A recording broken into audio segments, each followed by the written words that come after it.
Alcala.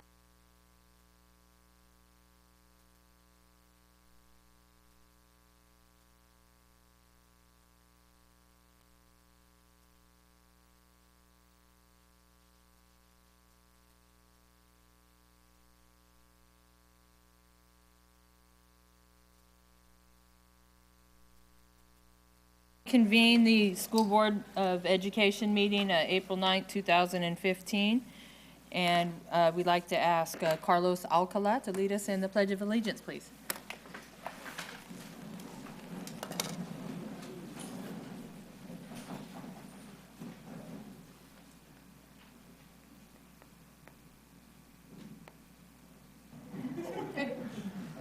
Allegiance to the flag of the United States of America and to the republic for which it stands, one nation, under God, indivisible, with liberty and justice for all.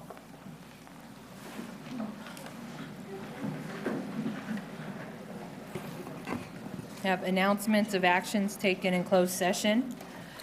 Item number 1, Government Code Section 54956.9, conference with legal counsel, anticipated litigation, significant exposure to litigation pursuant to subdivision B, 1 case, direction was given.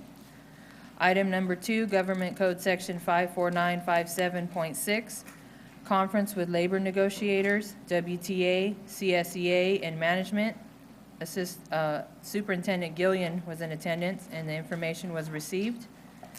Government Code Section 54957, Public Employment Superintendent Search, information was received.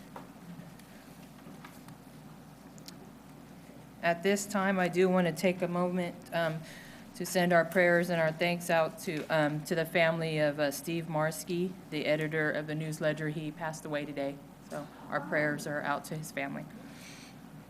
And if we can take a moment of silence to remember him.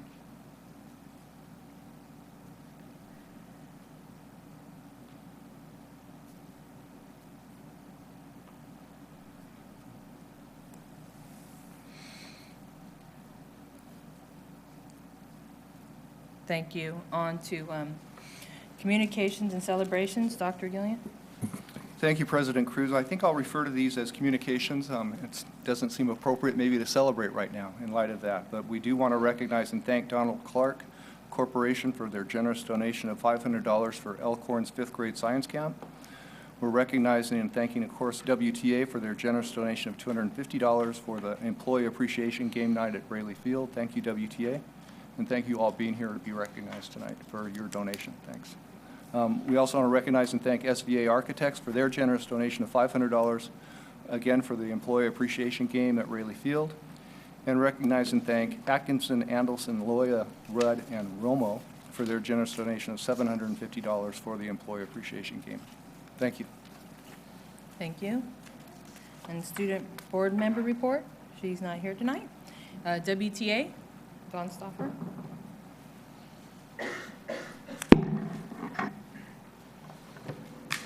Good evening. At the last board meeting, teachers and others in this community were recognized for their commitment to the children of West Sacramento. It's always rewarding to see dedicated individuals who work in our district acknowledged. But now it's time that all of our members be shown that they are a priority to this district. In January, Governor Brown's budget estimated that for 2015-16, that it would be a significant increase in funding for schools. Since then, revenues have been $1.1 billion higher than even his optimistic estimate. And the news has continued to be good. According to the legislator's budget and analyst, Mac Taylor, revenues could go higher still and are expected to continue to go higher in 2015-2016. And all of these additional revenues, or most of them, are expected to go to schools and community colleges. According to Assemblymember Kevin McCarty, who I heard speak today, and he serves on the Education Finance Subcommittee, California schools will be receiving $10 billion more next year.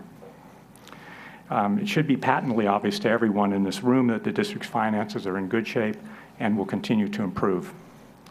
It's time that the district make a commitment to making our salaries and benefits comparable to that of our neighboring districts.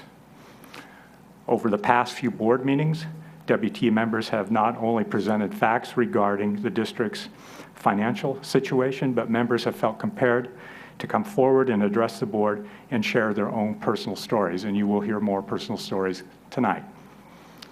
You, as trustees of this district, have the opportunity to show our teachers that their contributions matter and that the district wants them to continue working for our students. We have been patient, but now it's time to settle our contract and move on. Thank you.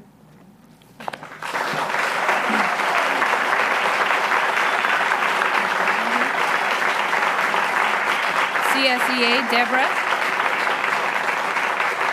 Deborah.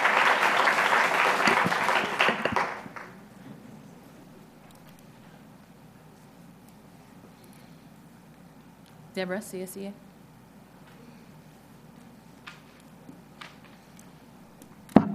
Good evening. I don't have a whole lot to report tonight, but I do want to say, I'm not for sure if I said it last time, we met with Mr. Bill Spallman for the LCAP, and I was very pleased that we were able to put some money aside for some training for classified. We are making an attempt to try to get some paras to conference because it was sort of a last-minute thing. Is we're not able to send as many people as we would like, but we are trying to send a few people. And I'm very pleased to know that it is going to be better next year. It is in our LCAP plan, and we will be able to send even more people next year. So I'm looking forward to that.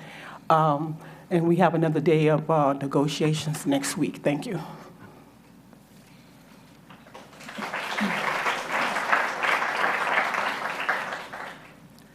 At this time, we have public comments, and I'll read our disclaimer. On public comments at this time, members of the public may address the board on topics that are under the jurisdiction of the board and are not on the agenda, although the board by law may not take action at this meeting.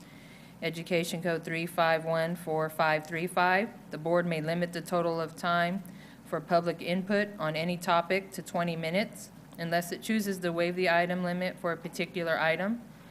Individual speakers may be limited to 3 minutes to comment on any topic. Public comments consisting of individual charges, complaints, or derogatory remarks about any district employee are requested to submit in writing to the administration in accordance with the district's complaint procedure. First, I have Willow Dakin. Good evening. When I came to you guys last time, we had a concern at Westmore Oaks. I'm here to say thank you to each board member. So Katie Villegas, thank you. Sarah Kimber Gonzalez. Kirby Gonzalez, thank you. Alicia Cruz, thank you. Norma Alcala. It's okay, she can't do it. Thank you. Can't do it either. Mary Lee Lynn, thank you.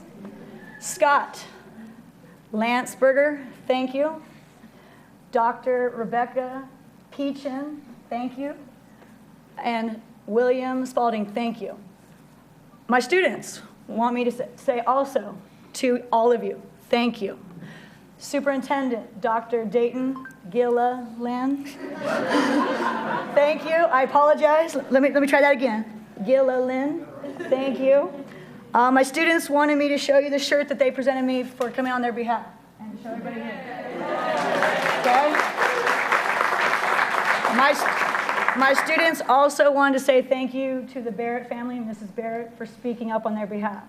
They also wanted to thank the Tirico family and Mrs. Tirico for speaking on their behalf. They appreciate you and that you stand up both with your words, your actions, and your time, and your support. They appreciate it, and thank you. I want to say thank you on my behalf, too.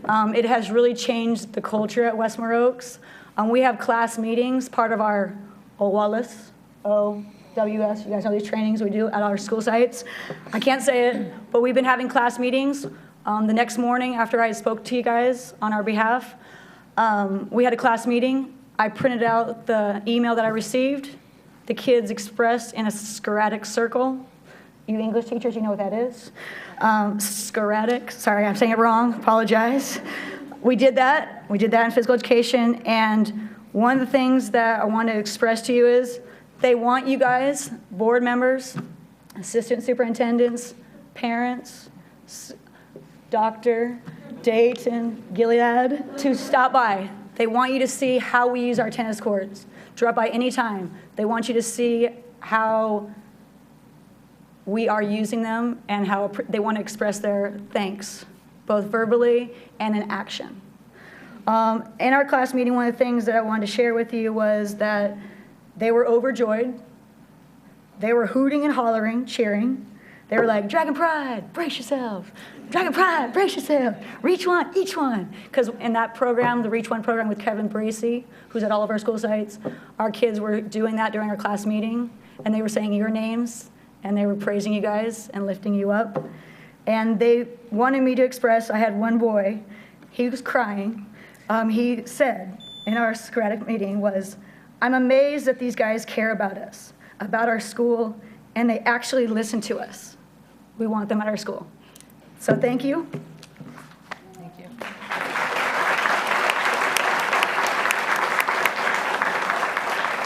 Martin Elliott.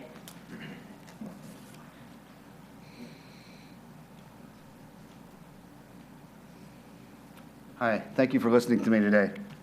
Well, as with any good teaching that goes on, I'd like to inform, inspire, and persuade you this evening.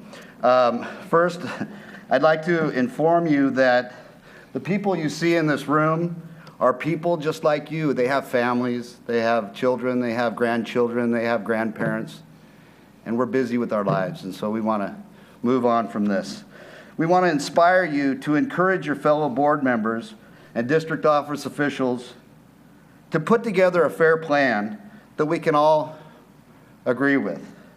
And third, I'd like to persuade you to avoid the unnecessary and unwanted trouble that goes along with these things. I've been here before. The working to contract, the picketing, the mutual distrust, the frustration, and the brinkmanship that's part of what's going on here in this situation. So just to inform you, my name's Martin Elliott, and just to tell you who I am, I'm a fourth grade teacher at Southport. And I think I have a unique experience here because I grew up here in West Sacramento. My family's been in West Sacramento for almost 100 years, 90-something years now. And so I think I have a unique perspective on this matter. In fact, my mother was a teacher in the school district here for more than 30 years and was, I'm so proud to say, Teacher of the Year at one point. Jerry Wingfield, you might know her. All right, so anyway, I went to Westmore Oaks, which is now a charter school. I went to Arlington Oaks, which is now torn down. I went to West Acres, which is now the district office.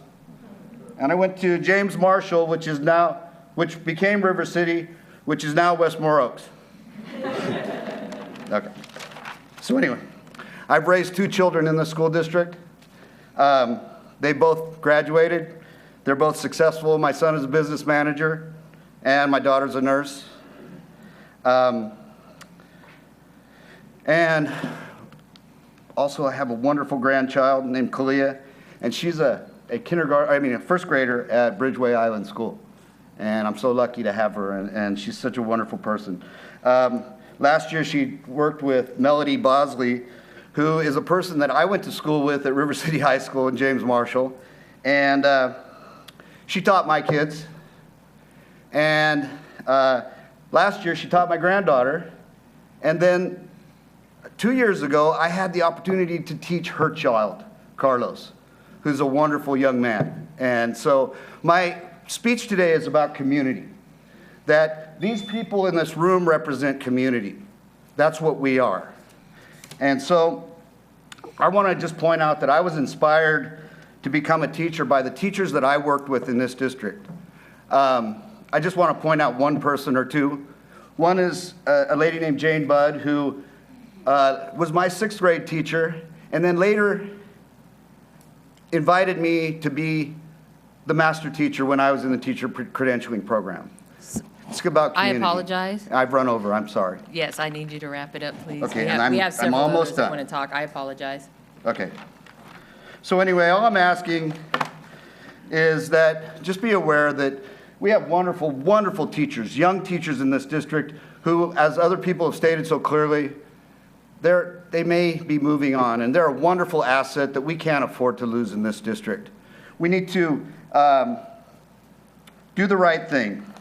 We need to send the negotiation team an adequate salary offer, reward our veteran teachers and future retirees for their outstanding commitment, and finally, retain the assets that you have been so fortunate to acquire along the way and have so far invested in. Thank you for your time today.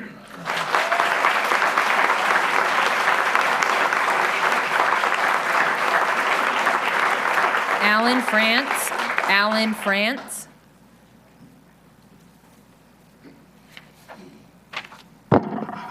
Thank you. I've spent my entire teaching career here in the district. I started at River City High School in 2006, just after graduating college, and I'm now finishing my 9th year there. In addition to the time that I spend teaching the kids and helping them before school and after school, I'm the math department chair at River City. I'm on the school site council. I work on the district's Common Core Task Force, and I put in many extra hours every week for this district. At the same time, my family and I live in Antelope over near Roseville, and as I drive to and from West Sac every day, I pass neighboring districts like Twin Rivers, San Juan, Center, Roseville, and Natomas that would pay me significantly higher salaries. Some of them would be up to $10,000 to $12,000 more per year than I'm making currently here in West Sac. As the math department chair at River City, I have had to replace many awesome teachers that have left to find better paying jobs in our neighboring districts. These are teachers that we have trained and have perfected their craft here at the district, only to take their skill set somewhere else. As I look at all the teachers that have left and they're doing well for themselves in other districts, I start to ask myself, why am I still here? And for the first time in my teaching career, I'm actually considering looking for work elsewhere solely because of salary. So, thank you.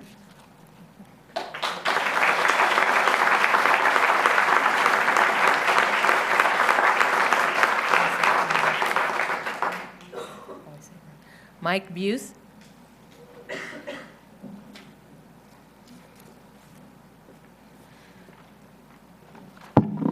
Good evening. My name is Mike Buse. I'm a proud kindergarten teacher at Elkhorn Village School and Vice President and Grievance Chair of the Washington Teachers Association. I shared some comments from Ms. Ronica Carlisle with you a couple of weeks ago, and I would just like to explain very briefly, not without first thanking and recognizing all the many teachers who are here with us tonight, members of the Washington Teachers Association, who have made the effort to come and to make their voices heard. Some of them are willing to speak, as you have seen, and some would like their comments heard but are unable to attend, and so on occasion we will read those comments to you. We think it's important for you to hear what we're hearing from our membership. These are the comments of John Harris, who is a math teacher at Southport School. You and I have worked in this district a long time, in my case since 1996. I cannot think of a time when we have had an easy negotiation and settled in August or September. Why does it always drag out to the end of the school year and always seem to end with an impasse or mediation? It speaks to a culture of disrespect toward teachers that has been here since I was hired. There is a climate of disrespect toward teachers in this district that I cannot really fathom. What greater sign,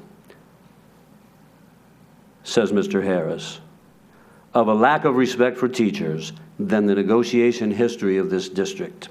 The district fails to bargain in good faith, shows up unprepared, and then expects us not to expect retro pay raises.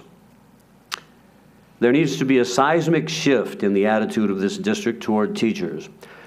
I am not expecting 20%, nor will I accept a substandard salary increase.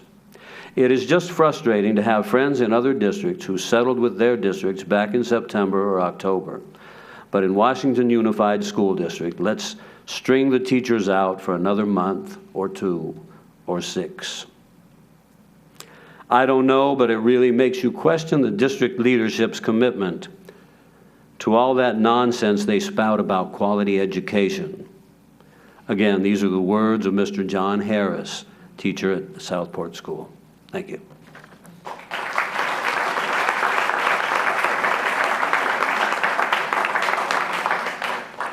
Monica Reeves.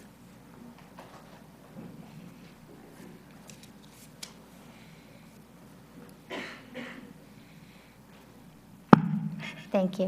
I promise no Norma Ray type of speech today, but I do want to say thank you. Thank you for choosing me as Washington Unified's Elementary School Teacher of the Year. I feel truly honored and blessed.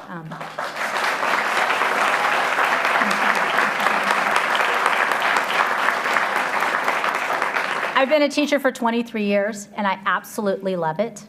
I've been here for 16, going on 17 years, and I absolutely love this district. I love the kids. I love the families. I love the students here. I love the people I work with. It is, to me, a great district to work for. And I want to stay here. So I've come to say thank you. As you hear others talking today, one of the themes that I'm hearing is community. We are a small community, and we're a community that's dedicated, filled with dedicated teachers. And so I come to say thank you. Thank you very much for choosing me as Teacher of the Year. And know that, again, I just love this district. I love this school. I love where I work at. And thank you.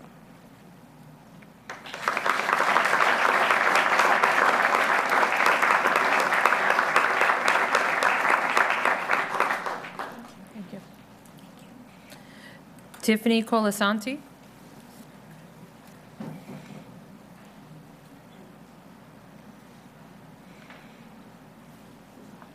Good evening. My name is Tiffany Colasanti, and I'm a first grade teacher at Westfield Elementary. This is my 4th year teaching in Washington Unified, and I also taught for 4 years in Folsom, Cordova. I, along with several of my colleagues, came to Washington Unified after we were laid off as a result of increasing class sizes in our previous districts. It was nice to come here where class size reduction was still maintained and the threat of being laid off due to reduction in force was virtually gone. That was 4 years ago. The economy has improved and school districts have more freedom with how to spend money. Several surrounding districts are once again going to be hiring because they are decreasing class sizes. I'm sad to say that I've applied in other districts and check a few times a week to see who has opened up their application window on EdJoin. As our salary schedule stands, I could be making almost $7,000 more if I was to work in Natomas. It's one of the school districts I've applied to. When I first started teaching in Washington Unified, myself, my son, and my husband were on my benefits, and I paid almost $800 out of pocket for health care and dental insurance for all 3 of us. I would really like to stay in Washington Unified, but for me, it comes down to salary and benefits and our future. I have to look ahead for my family and make the best choice for us. At this point, it doesn't make sense to keep teaching here and eventually retire here if I could be making $5,000 to $10,000 more a year in another district. As a 4th year teacher, I'm actually one of the veteran teachers still at Westfield. Not only am I a classroom teacher, I'm also part of the Innovative Educator Pilot Program, as well as Westfield's and the district leadership teams. I'm in charge of Westfield's communication, including our monthly family newsletter, marquee, parent board, and Facebook page. I dedicate my time to continuing my education and becoming a better teacher. I'm concerned that Washington Unified will lose veteran teachers like myself that have valuable experience and dedication to teaching. I am also concerned that with our current salary proposal and expensive benefits offered, Washington Unified will not be able to compete with surrounding districts for the best and the brightest new teachers. I would love to stay in Washington Unified, and I hope an agreement can be reached so that I don't have to go any further in the application process in the other districts. Thank you for your time.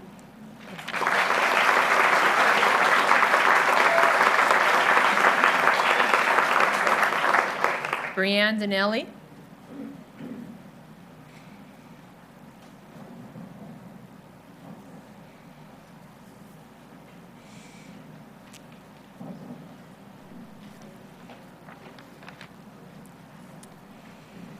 Good evening.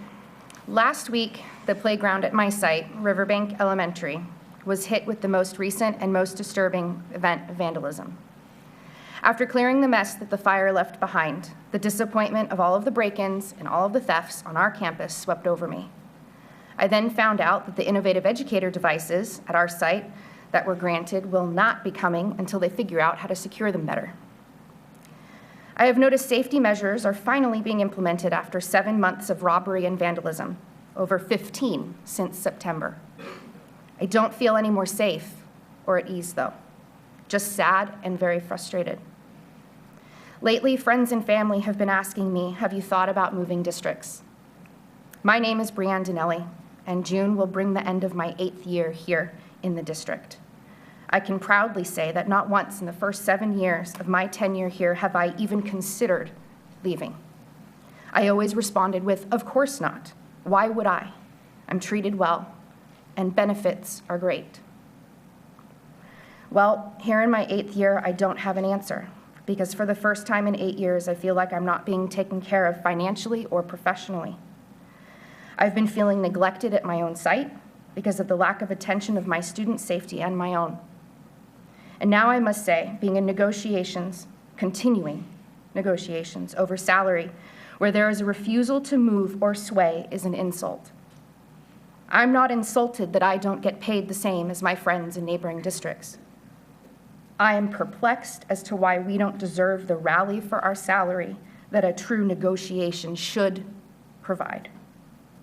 It's almost like the district is asking me the same exact question. Should I consider moving to a different district? Thank you.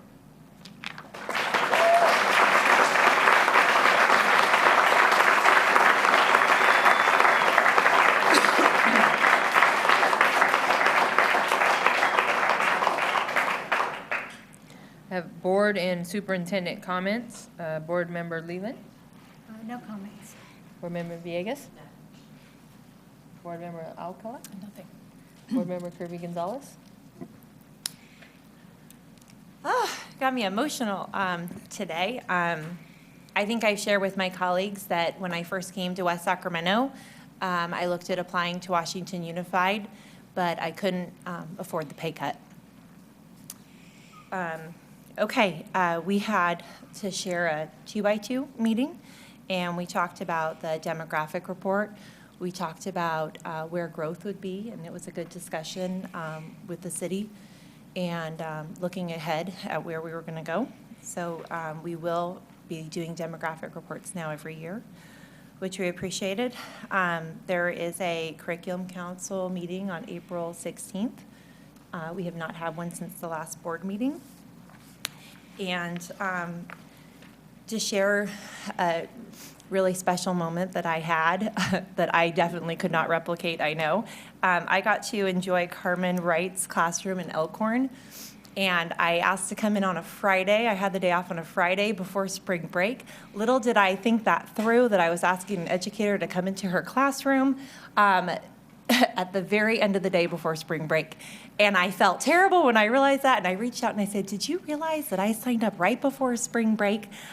Would you like to have me reschedule with you? And she said, no, we're so excited. Come in. We'd love to have you in.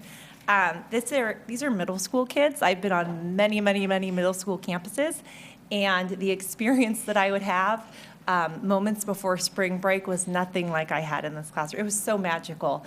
And the kids were all engaged. Not one kid looked at the clock right before spring break. I mean, they look at the clock right before lunch, right before nobody. They were so engaged. They were doing Minecraft, and she had gone down to San Diego for professional development that the district paid for, and so I really appreciate that we were able to support that. Of course, teachers who are going to these professional developments, why they're paid for, they're not necessarily paid. It's still their own time, and just the energy that was there was fabulous, and the kids so appreciated it, and they were excited. And I asked them, I said, are you doing Minecraft at home? And they said, no, this is our only opportunity, whether they didn't have the internet or couldn't get it, whatever it might be. And they were collaborating with one another. The number of girls I saw in this classroom, they were making solar chargers for cell phones. So I just really it was magical. I so appreciated it. And that's how it is every time I walk into a classroom. The kids are smiling, they're engaged, and it just feels great. And so I left thinking, oh my gosh, I need to change my lesson plans for before spring break to be a little more engaging, clearly. Also, I wanted to share, it's a hard career to invite people into be educators. And a goodness and feeling in your heart when you're teaching kids, it goes a long way, but it doesn't go all the way. So one thing that I'd like to call for action of everybody in this room and my fellow colleagues is that the teachers and also other folks who've worked in the private sector and then they come into education, they lose their benefits. They lose a good number of their Social Security benefits. They lose, if you have a survival benefits for your spouse, you lose a bunch of those too. I have many friends who are teaching part-time or they're teaching full-time, they have other jobs part-time, and they're not getting those full benefits just because they're an educator. So it's time to change it. It's unfair, it's wrong, and it's one of the reasons why we can't recruit people who've been in the private sector to come into teaching, and we want to be able to get those best people. They're already going to take a pay cut, but let's not take away their Social Security as well. So the Bipartisan Social Security Fairness Act of 2015 is going to repeal or would repeal the government pension offset and the windfall elimination provision. But you have to tell Congress to support it. So please do. It's H.R. 973, so that public employees, not just teachers, but public employees and educators can receive the benefits that they have earned. So I hope that everyone in this room, anybody listening, it's fair. We need this change in policy. We especially need it as a district too. We just need to get rid of it. So let's all rally to do that. And thank you. I forgot something. Go ahead. I just wanted to go on what Sarah said. At our 2x2 meeting, we had a great presentation on the Bright Park. For those of you that don't know, the Disney Corporation and Kaboom have sponsored a new park at Bright Park, and some of our partners are in the LULAC. Cheryl is in the audience, and we're super excited. Norma and I got to play around and help design the playground with about 100 kids from Washington Unified and their parents, and on Tuesday. And the build day will be May 31st, and anybody that would like to join, we'll have a link up soon for volunteers in the community. So thank you. I thought you would. Okay, and a reminder that our appreciation event that we just thanked so many people for donating to at the beginning is on the 28th at Raley Field. It's the second annual. You are appreciated. Come the 28th. So at Raley Field, and we'll have Stonegate band there, and it's just going to be a really nice opportunity. And you get to throw out the first pitch to Monica and others. So that is really exciting incentive too. And we just want to go out and we want to celebrate you and we want to clap for you. And so River Cats on the 28th. You can go to the district website to get more information. I want to thank all of you for coming out. I know you've been working all day, but it shows in numbers to come out and support your organization. And I just want to acknowledge that how much knowledge is in this room right now. It is my hope, and I think my fellow board members, that we can retain all this knowledge and it doesn't go elsewhere.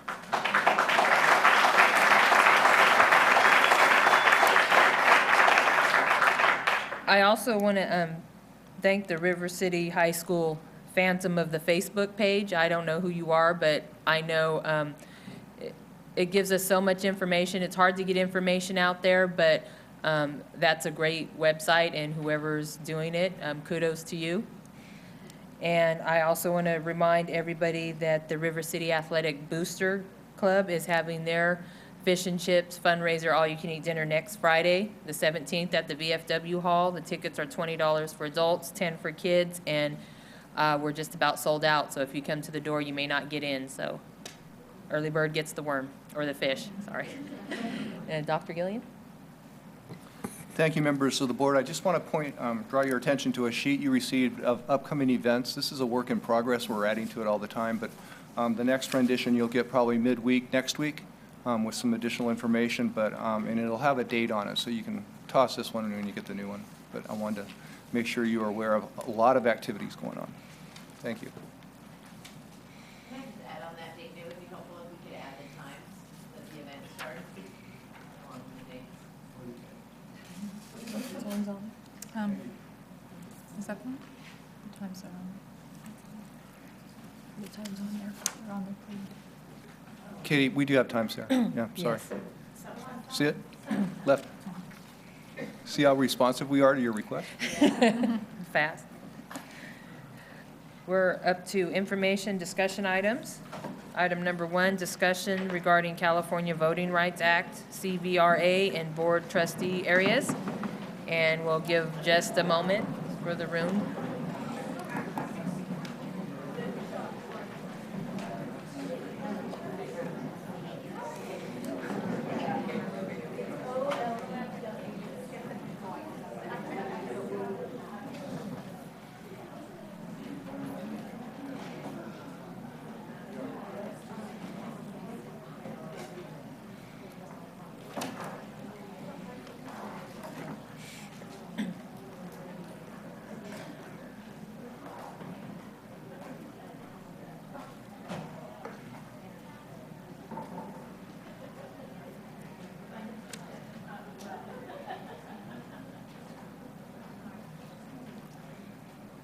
Dr. Gillian?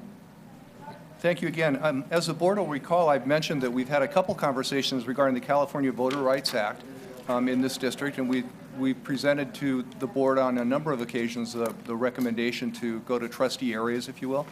Some interest has surfaced recently in that, and we've heard some community members speak to this too. So I've invited Tom Stanionis to join us this evening from the Yolo Elections Office. He works for Freddie Oakley at the Yolo County Elections Office, and he's here to talk about the logistics of making this kind of move if the board is in fact interested. You'll see on the podium that Tom will be coming to now a chart that gives an example, if you will, of precinct areas that would work for our district. This chart was generated probably 2 or 3 years ago, and it's simply a sample. It's really going to be more of a community process, but that's our attendance boundary with the various attendance or the trustee areas based on population at that time. So Tom, take it away.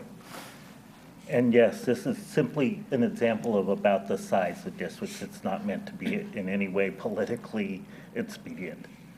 I've made up a little flyer of some of the information about the process for you to look at.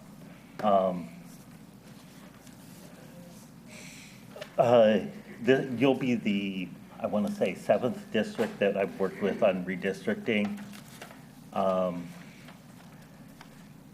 We have found in working with the other districts that public meetings and having a citizens committee seem to be work the best for getting the best amount of input and a diversity of districts addressing concerns of the various groups within the cities and districts. Beyond that, I think I'm mostly here to answer any questions you might have on the process. Speaking as the election official, my only concern is that you finish it in time for us to get it in place before we start working on the elections for 2016. And when would that be? When would that deadline? For us, we start processing paperwork to get ready for the election by the beginning of December. So that is kind of our drop dead date to have districts ready to go into place. And can you, if you know all of them, or just give me some of the districts that have done this process? Esparto, Winters, and Woodland school districts, the county Board of Supervisors, the County Board of Education, and Woodland City. Okay. Anyone else have any questions? And could you explain the process real quickly?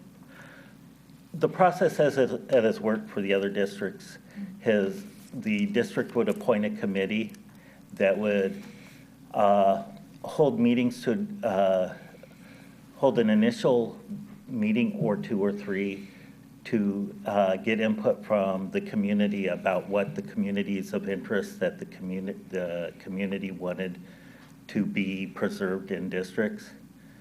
Then the committee members would draw districts based on the input, each of the committee members' perception of the input of the community.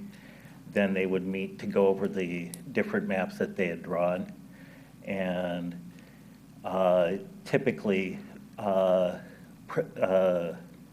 recommend one or two maps to the board to consider, and then the board would then, in the school district case, would send it to the County Board of Education, which would then approve it, and then would be able to request from the state a waiver of the election process. And the committees, they are made up of representatives that each member of the board would appoint? Yes, and that again is up to the board. In other areas, the boards themselves have done the process. Either way works. It is entirely up to the board how they handle this process. Okay. I have a question. How much does something like this cost our district to do?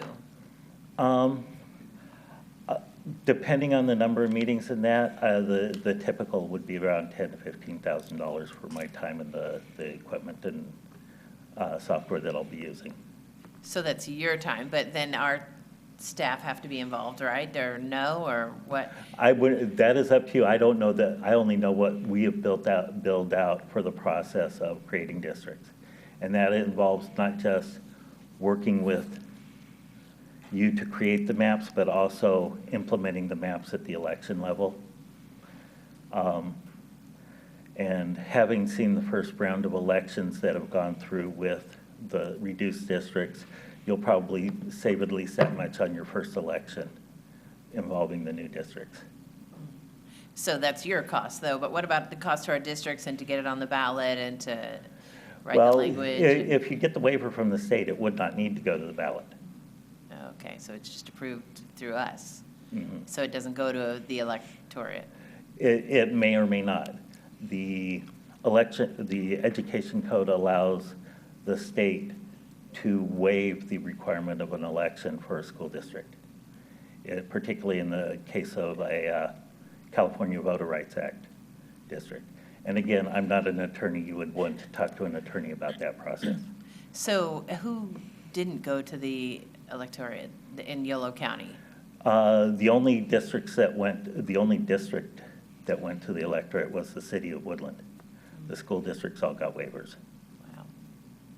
Well, this sounds like a wonderful democratic process, to ensure that everyone has an opportunity to participate in the process. But we could be deciding our own districts, basically, right? I mean, I just need clarification here. So we could be deciding our own districts ourselves without any community input. Yes, you could. But if we do have a representative, each one of us were to appoint a representative, that definitely does speak to, the community at large, getting input from it. Right, though? I mean, you're talking about... You could have various meetings, though. That's what I'm hearing. I do have some public comments. Okay. You want to hear that? Sure. You want to maybe just have a seat in the front row there? Okay, thank you. Thank you. Don't go too far. I do have public comments. I want to remind you they are public comments, so no responses by anybody would be this evening. And first I have Carlos Alcala.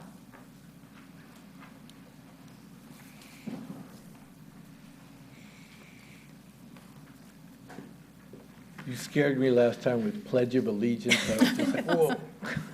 I was going to say that I helped out in Woodland when they went to single-member districts there. And I think that the way they did it was they formed committees. Everybody appointed a representative on the committee. And then the committee went to Tom and Freddie in that office.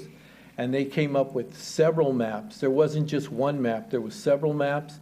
And then they were presented to the community. And the community got to participate in where the district line should be. A lot of this there's so much experience with it now with the the development of maps in the censuses. And that community of interest is one of the factors that they use. They use a lot of factors. I think, Tom, you probably know a whole bunch of them that are I want to say communities of interest. That's the primary one. A diversity of representation. Again, there's a lot of this that you would want to have a lawyer's advice on about interpretation of the California Voter Rights Act, which is the fundamental reason for doing this. But the principal concepts of that is creating districts that provide a diversity of representation for the diversity of the community. And it brings democracy down to the local level. And, you know, there's something to be said for the person that sits on the board living in the area with the people that they represent. And I think that's a very important concept. Also, accessibility for everybody. Not everybody can run for office if they don't have a lot of money. And when you have single-member districts, you only have to have 20% of the funds to run. And for those of you with 10 issues, you don't have to walk an entire city. You just walk in the area where you live. You go to your neighbors, your friends and neighbors right there where you live. The people whose children go to school with your children. And you talk to them about who's the best representative for the area. And I think that's democracy at work. And I do think that the participation of citizens, though, is extremely important. It's got to be taken to the community, and the community should buy in to the whole concept by participating at every step of the way. Thank you. Thank you. Rob White.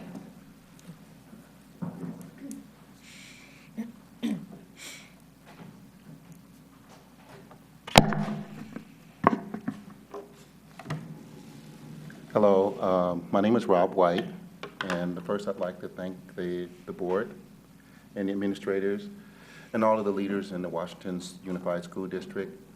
I'm here as a citizen, and also to thank every teacher that I had an experience with, and this is how I'm paying it forward to the teachers of the Washington Unified School District.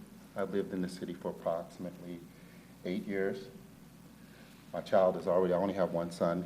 He's already full grown, but he's not in this county. He's a grown man doing his own thing. Oh, first, like I said, I want to echo what Carlos said. Right on point, every point, bringing the representation closer to the people that you're representing. It just makes good sense. It's the best sense. And another thing that makes sense is to pay the teachers, to keep the good teachers here. Now, I'm looking at this document, the interim financial report here, and is this correct? I'm seeing a $17 million projected surplus in budget. If I'm understanding this correctly, let's just do some numbers here. If you wanted to just maintain a $10 million surplus and take out $7 million for the 400 teachers, each of them could get a $17,500 raise. $17,500. I think we'd be able to hold on to a lot of good teachers with a raise like that. Okay, 17,000 is too much at one time. How about let's just take 3.5 million, divide that by the 400. Almost $9,000 raise.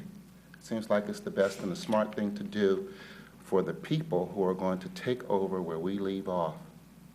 And that's what education is all about, is preparing our people to be righteous and just, educated people who can take over and do better than we have. So we must spend more money, and not just money, but we have to have more time. And teachers should not have to come out of their meager salaries in order, poverty salaries, in order to fund school projects that should be funded by us. the public, and especially if we have a tremendous unnecessary surplus. I want to thank you for your time.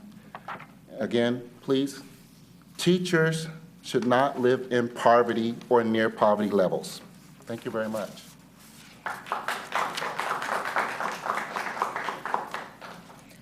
Teresa Rivera? She left. Raquel Andrade?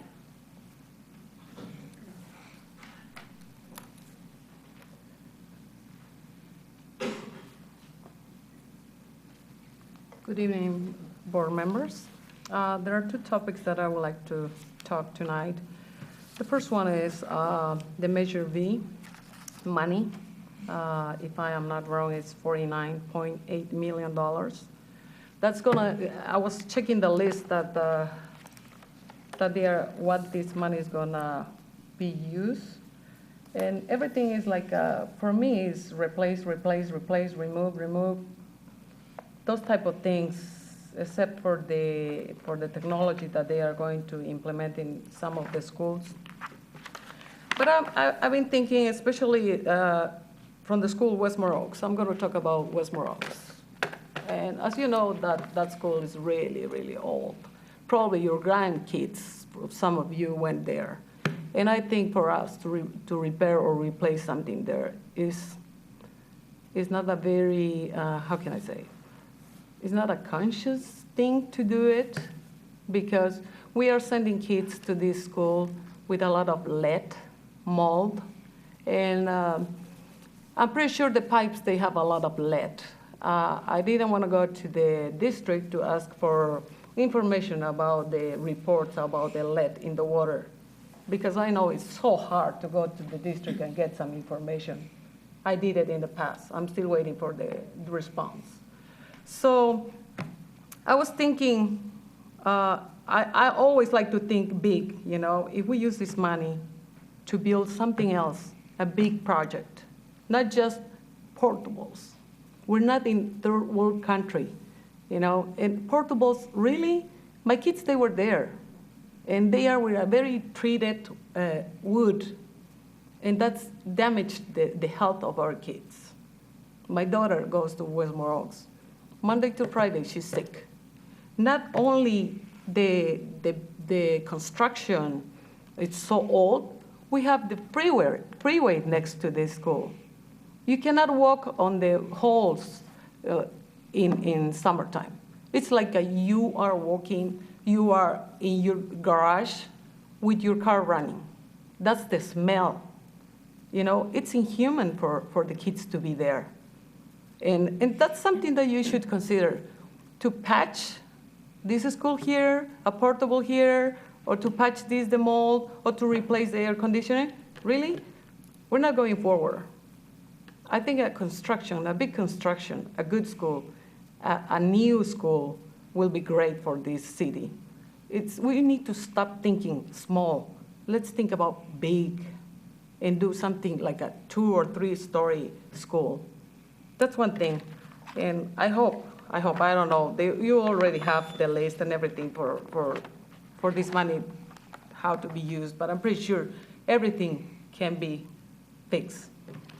The second thing is passing the single district election. I think I'm going to start with the justice for all. Every time we're here, we have the Pledge of Allegiance. In passing the single district election, we will be doing what we are preaching in the Pledge of Allegiance, justice for all. If we have a single member district, the students are going to be, they are going to have a representative here, that they will know all the issues in their area. And I am in support of this because I'm going to still be coming. If Westmore Oaks is still a school, I will be coming. Even though my daughter is not going to go next year to that school because of these health issues, because that's not a safe environment for me to send my daughter there. And I'm going to be advocating for these kids if that school is still functioning there as a school. And single member district will be great for them to be, for them to have a voice here in the school board. That's why I support this. Thank you. Thank you. Is there any more questions or comments for Tom from the board? Yeah. Hi, Tom. I'm wondering a couple things. One, how typical would you say of a district our size would go to single member, would change this voting process? What do you mean by? So the size of our district, how many surrounding districts, maybe the same size, are doing this? As I mentioned, the only district in Yolo County that hasn't gone to district elections or hasn't discussed it with us is Davis. Okay. Woodland is about the same size as Washington and it's gone to district elections. Okay. Winters and Esparto, obviously, are smaller districts. Okay. Do you know any about like Sac County or? No, okay. I do not have the details on that. Okay. I've been a bit busy the last year and I haven't. I'm sure. So would you explain then how often, say if we went to this, how often that I would vote? Or, as a community member then would vote, how that process would work? And you can come up if you want, so you can come speak. I'm sorry.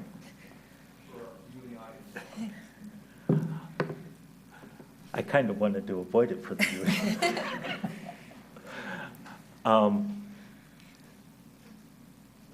Typically, a district would go up every 4 years. So a particular voter would have a chance to vote for their member every 4 years.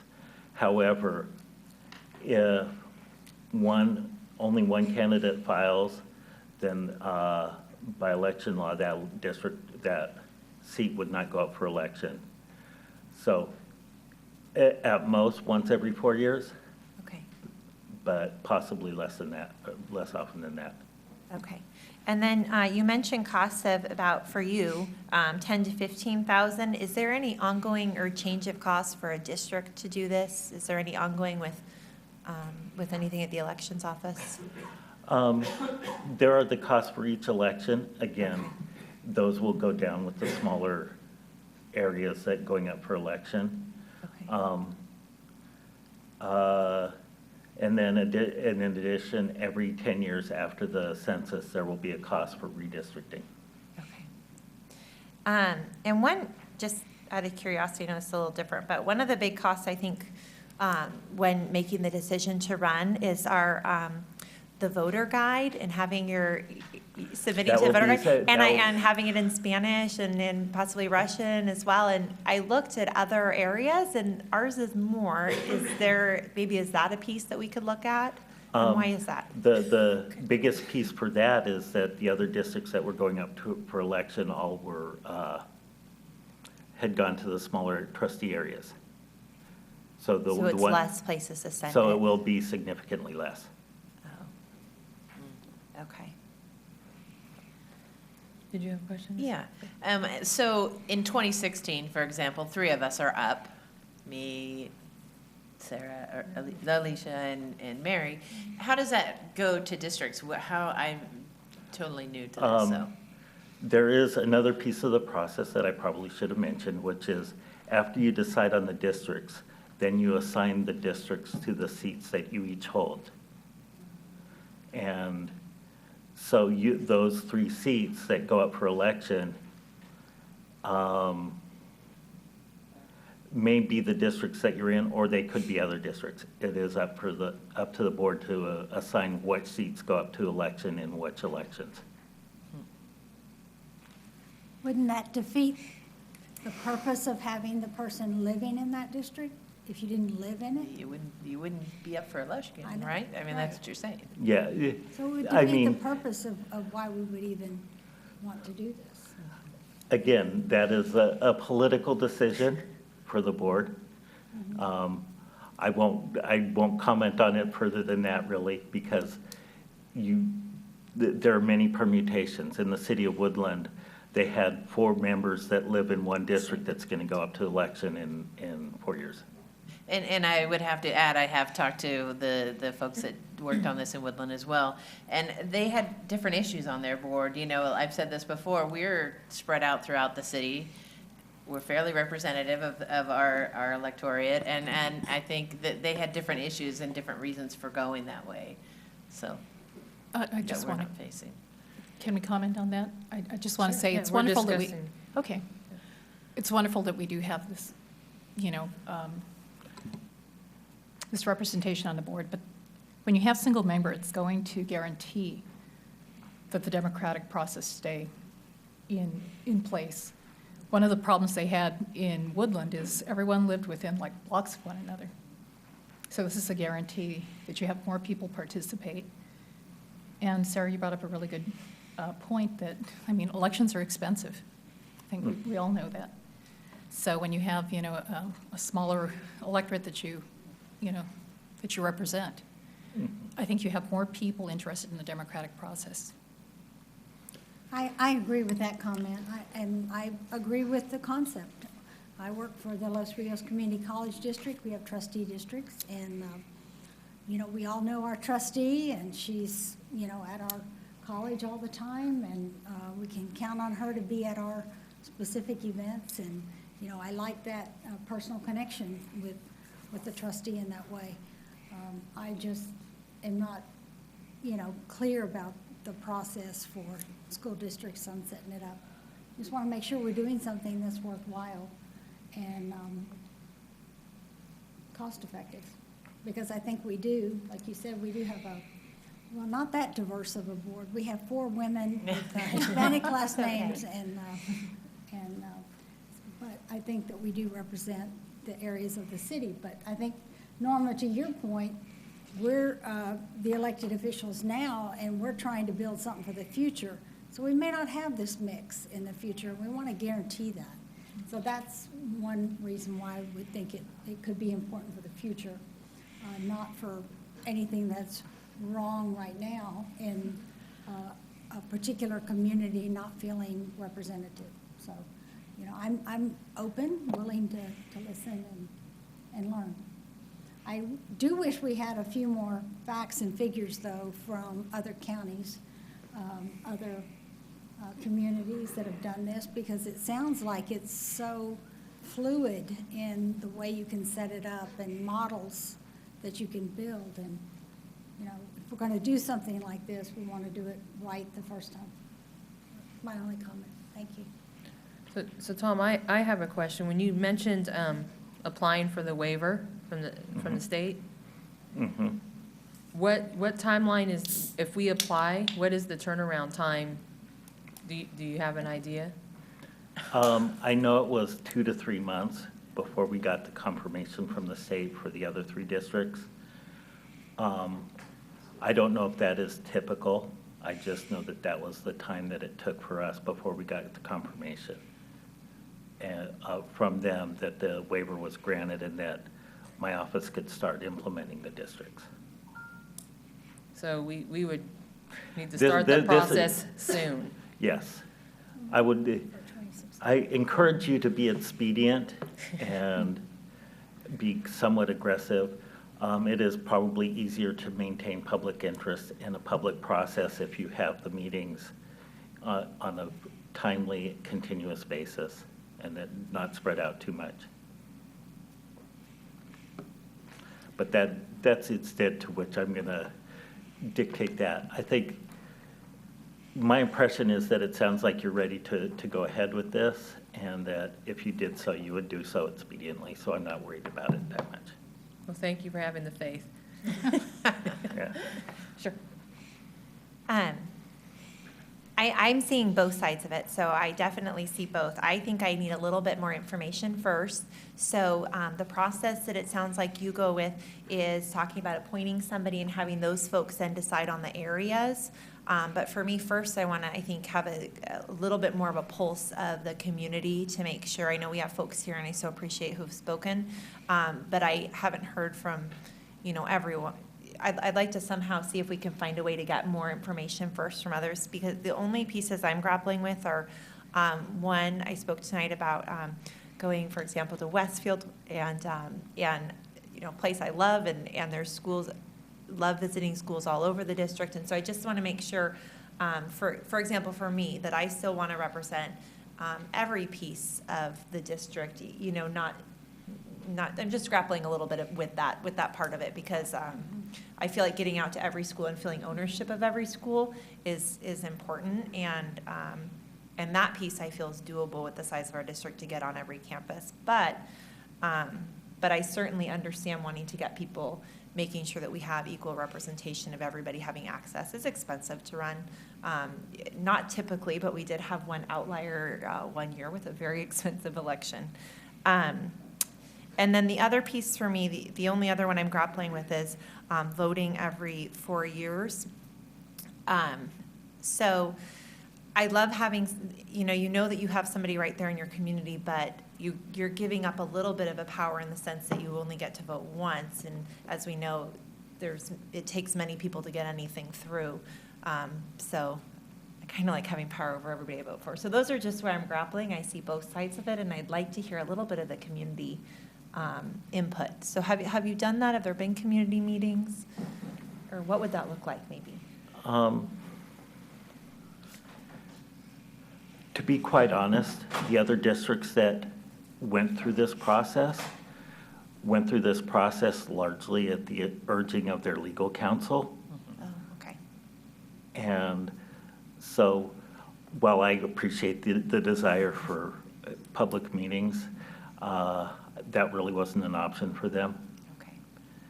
And you have the space to do this at your leisure, so if you wanted to do that, I think that would be something that you could and should do. Okay. But that's the board decision. Okay. I have a lot more questions, actually, and not ready to go for it yet, so thanks, Tom, for sharing this information. But it's a brand-new idea to me, and I totally think that it could be a good idea, but I think it really needs to take time and input. And I know we've heard from folks here, but I myself don't know that enough about it. And I think you can do districts, but still vote as a city, right? I mean, I think you don't only isn't there a way to do it where you can still represent the area, but so we do have, so the whole city gets to decide who goes in that district, or is that true? Is that? That is permissible under the code. It is not a defense for California Voters' Rights Act litigation. Okay, but it's an option. It is an option. And then I just feel like I don't have a lot of information at all, and I feel like we are right now faced with getting a new superintendent. Our teachers are at impasse. It's timing-wise, I feel like this is a bit rushed, just to be honest. It kind of sounds like to me we might need to talk to our attorney. Yeah. Strongly recommend that. There's a lot of questions that seem like the attorney may need to answer. So maybe as a board, we should get together our questions, present it to the attorney, and then maybe they can present us at one of the board meetings their perspective. Yeah. That would be good. Tom, how's your sister, more importantly? I was just going to comment that several of you know my sister, Tricia Stanionis, who was director of the Yellow Family Services Agency. She is in the emergency room tonight. Oh, I'm sorry. And is loopy, is not coherent right now, so we're kind of concerned. So if I'm a bit distracted, understand. Okay. We appreciate you being here. Thank you for being here. Thank you. Go take care of her.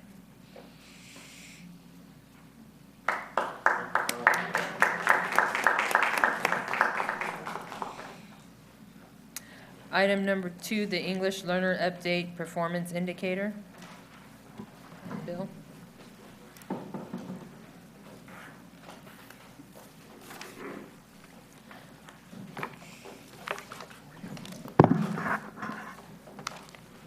Good evening, President Cruz, members of the board, Dr. Gilliland. Tonight we bring you an update on the status of our English learners. In previous years, we've brought this usually a little earlier in the spring, but this is about the time that we bring this forward. You'll be seeing some information tonight regarding You'll be seeing some information tonight regarding our AMAOs, which are annual measurable accountability objectives as it relates to English learners. But we also bring this a little late. This usually comes to us in the fall, but we usually bring this report to you now because we have some newer information from our CELT assessments that comes from the fall. We'd like to give you kind of a sneak preview of what we think is going to happen. We have some pretty exciting news tonight, and I think we've placed that in front of you on the desk. A couple of years ago, just very quickly, the board supported us in going after the A Look at Learning program. It's an instructional protocol that comes out of Santa Clara County Office of Education and Stanford University, and we've been working at it very hard. And I think some of you remember from last year that Julie Hoskins wrote a grant with the Central Valley Foundation, which is connected with the McClatchy family, and McClatchy used to be the McClatchy Family Foundation. So we've been working very hard with this A Look at Learning protocol, and we'll be receiving an award on April 30th. And I know that I know there's some other things that occur in the community that night, but I'd like to invite you to be there if you can. I know there are other things that are going on as well, but we'll be accepting that award and want to share that that celebration with you because it was the direction you gave to us and the support you gave to us in adopting this program. Leticia Martinez is here to give the presentation. Leticia has been with us for a number of years, but new in her position this year as coordinator of English learners.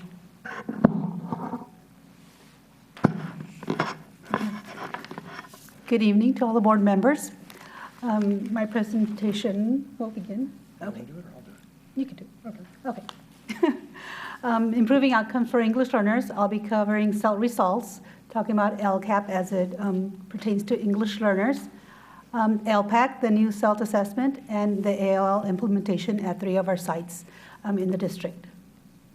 Okay. What is CELT? California English Language Development Test is a state-required test for identifying our English learners and monitoring their progress.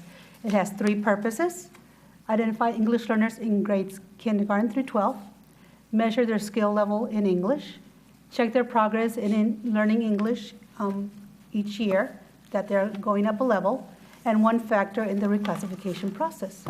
CELT is based on the previous ELD standards, and it has 4 domains: listening, speaking, reading, and writing that are assessed. The listening and speaking portions of the test are administered individually in kindergarten through 5th grade, and all the way through. The reading, writing, and some listening portions starting in 2nd grade are whole group administration or small group administration. Okay. AMAOs, our annual measurable achievement objectives, are federal accountability measures for English learners, and they're reported at the district level. They usually come out in the fall based on the previous CELT administration. They have AMAO 1, which measures how students are moving a level, increasing each year in CELT. AMAO 2 is a 2-pronged measurement. It measures students with less than 5 years. How are they attaining English level proficiency? And it measures students, or it sees how students with 5 years or more are progressing in their English level proficiency. The first slide talks about, or you can see the blue line is a target set for us. And you could see that I have 4 years represented there. And the red line shows the WSD, how we've scored, how we've attained, the percentage that we've attained over the 4 years. During 13-14 administration, you could see there are results. We're pretty close, so that's pretty good.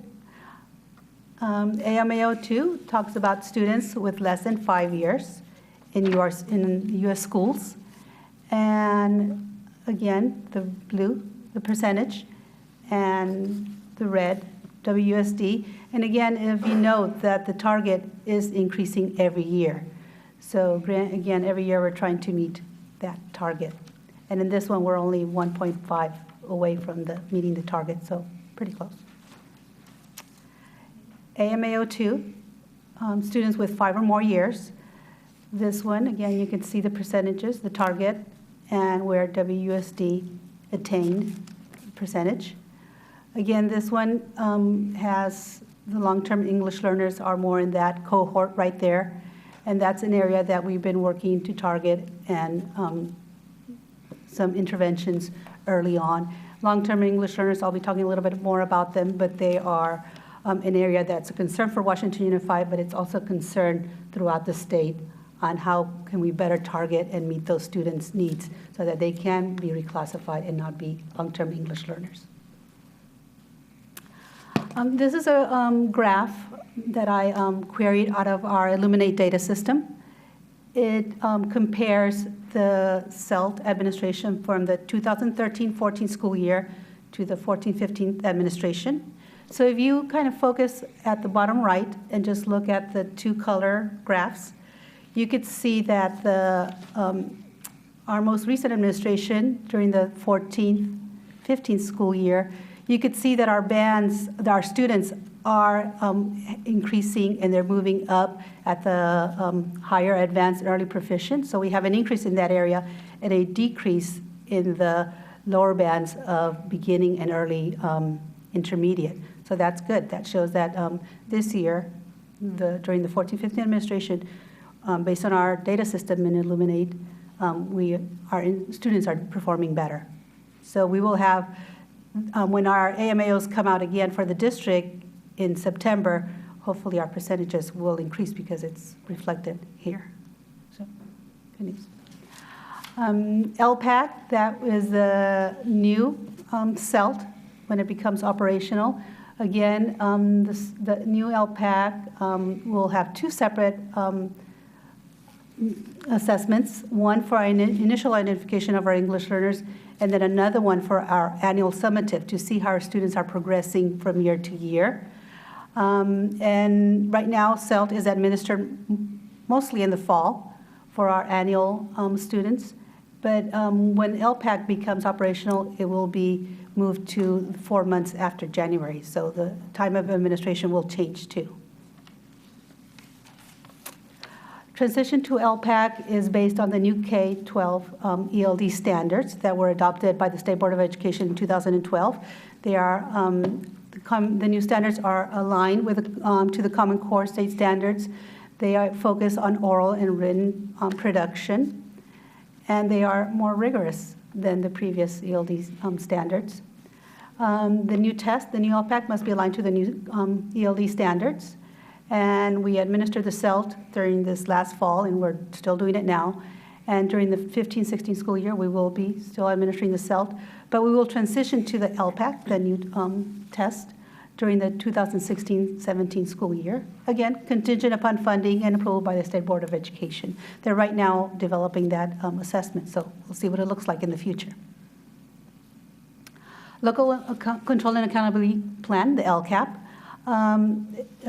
provides additional supplemental and concentration grants specifically to target English learners and students in poverty and foster youth. The plan describes how the district will increase and improve services for those populations. LCAP, how has LCAP supported English learners? We've been able to hire additional, 3 new additional intervention specialists to service the ELs at Elkhorn, Riverbank, and Westfield. Elkhorn and Riverbank have 40% of their student population are ELs. Westfield, 49% of their student population are ELs. We've increased hours for our homeschool liaisons that we had working last year, and the homeschool liaisons are Spanish-speaking and Russian-speaking, really to target the higher population of English learners that we see, that we service in those languages.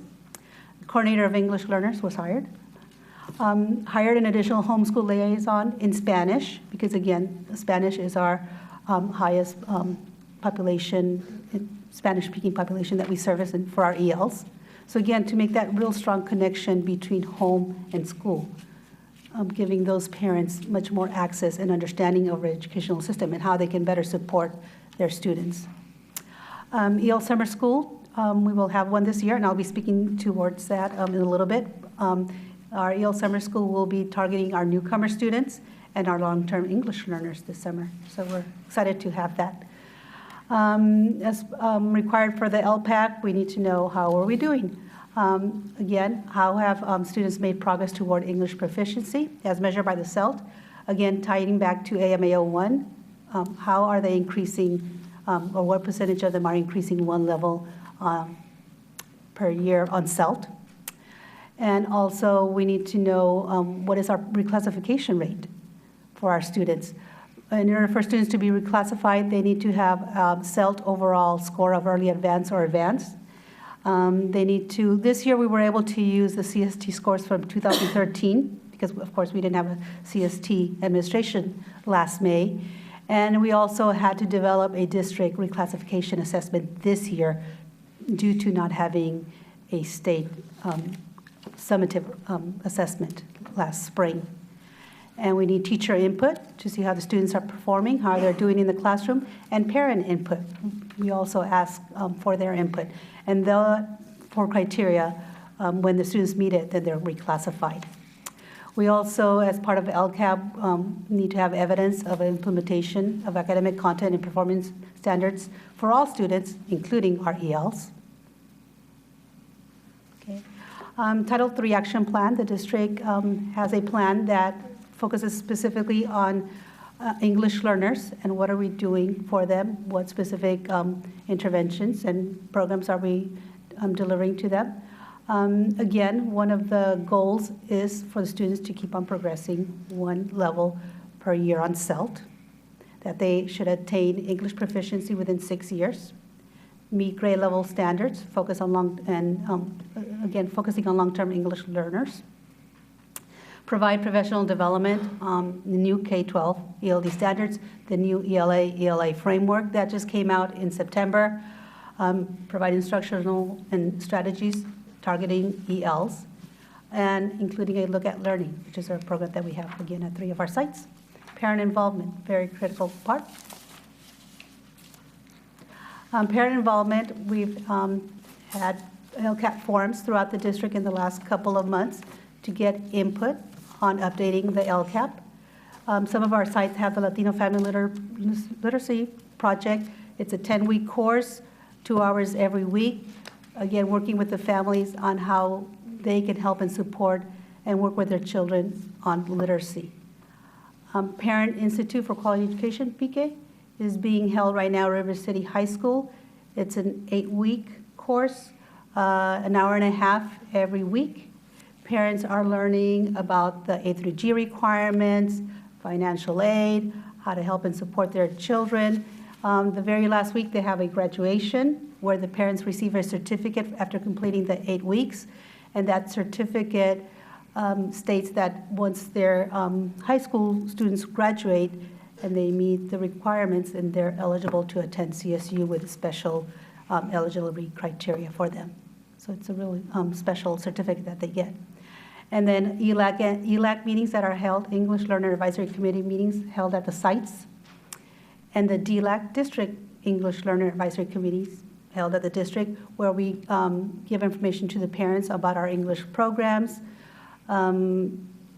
And we get input from them, again, on what is happening at each site and at the district in terms of English learners. A look at learning. The Central Valley Foundation awarded a 3-year grant, as Mr. Spalding stated. The grant will help and enhance the implementation of ALL. So this year we're using district funding along with ALL grant funding to really implement ALL.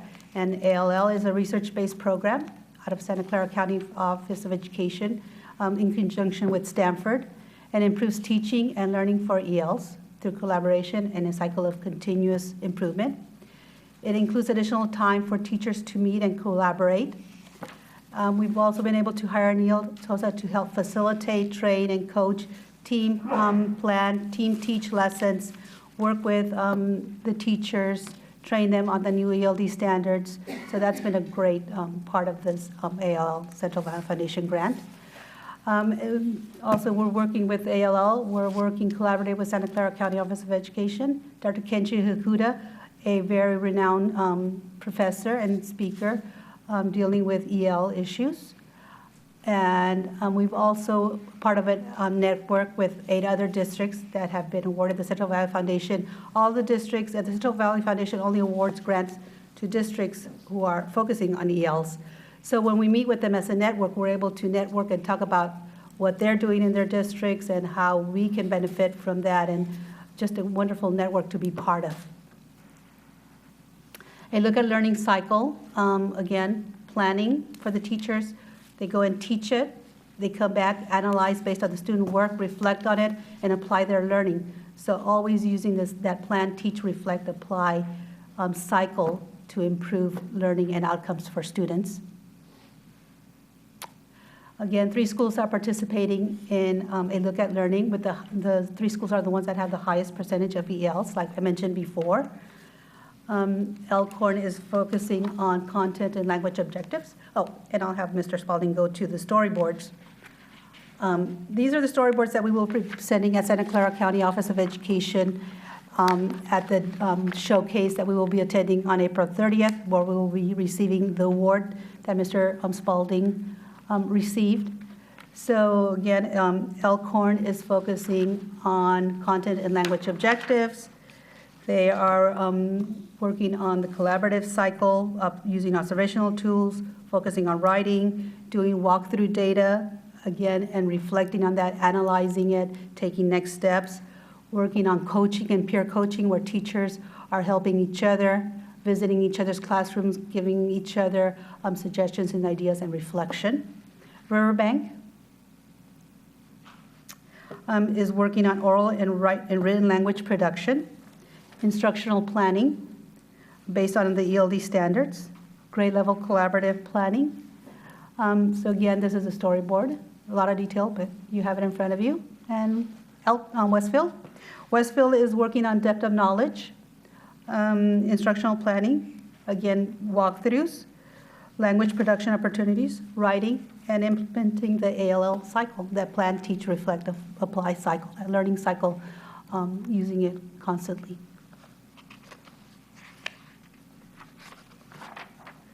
Okay, how did I? Do you have any questions? Questions? I have a question. The preparation and achievement gap, we know the biggest barriers are lack of parent participation. And with Latinos, and we see an increasing number of grandparents raising children, one of the biggest obstacles seems to be communication. I know teachers communicate almost exclusively now through emails. Do you have classes, computer classes available to parents, grandparents who aren't familiar with the new technology in order to help them participate more effectively? That is, as part of the Latino Family Literacy Project, we do give them the opportunity to use the computers, become knowledgeable in some of the programs, and working with that.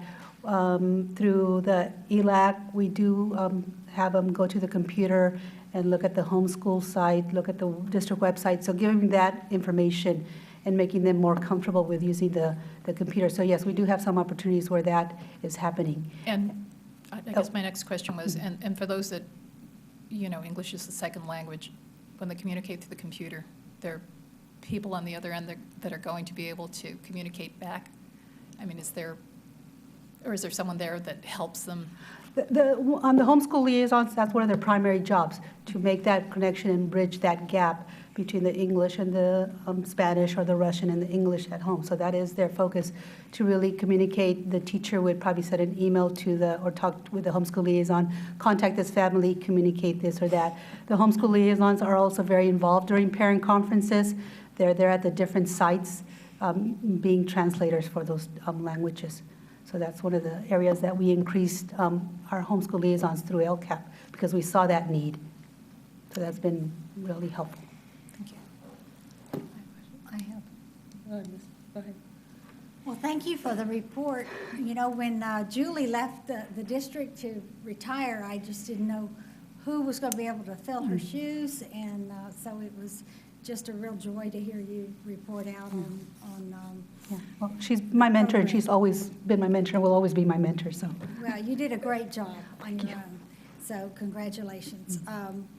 I just wanted to mention the board, we used to be invited to the PK graduations. That was like one of the most fun times to go to a Yes. graduation. If you just could send us an email, let us know when the next graduation is. I will send you a reminder, but please put it on your calendar, May 12th at, let me see. And I assume we're still invited, but. Yes, you're invited. May 12th, 6 o'clock, River City High School. Principal left. But I will definitely send you an invite to attend that. And yes, we'd love to have all of you there for that graduation. It's a lot of fun. We used to all go together, so that was great. And then I had one other question.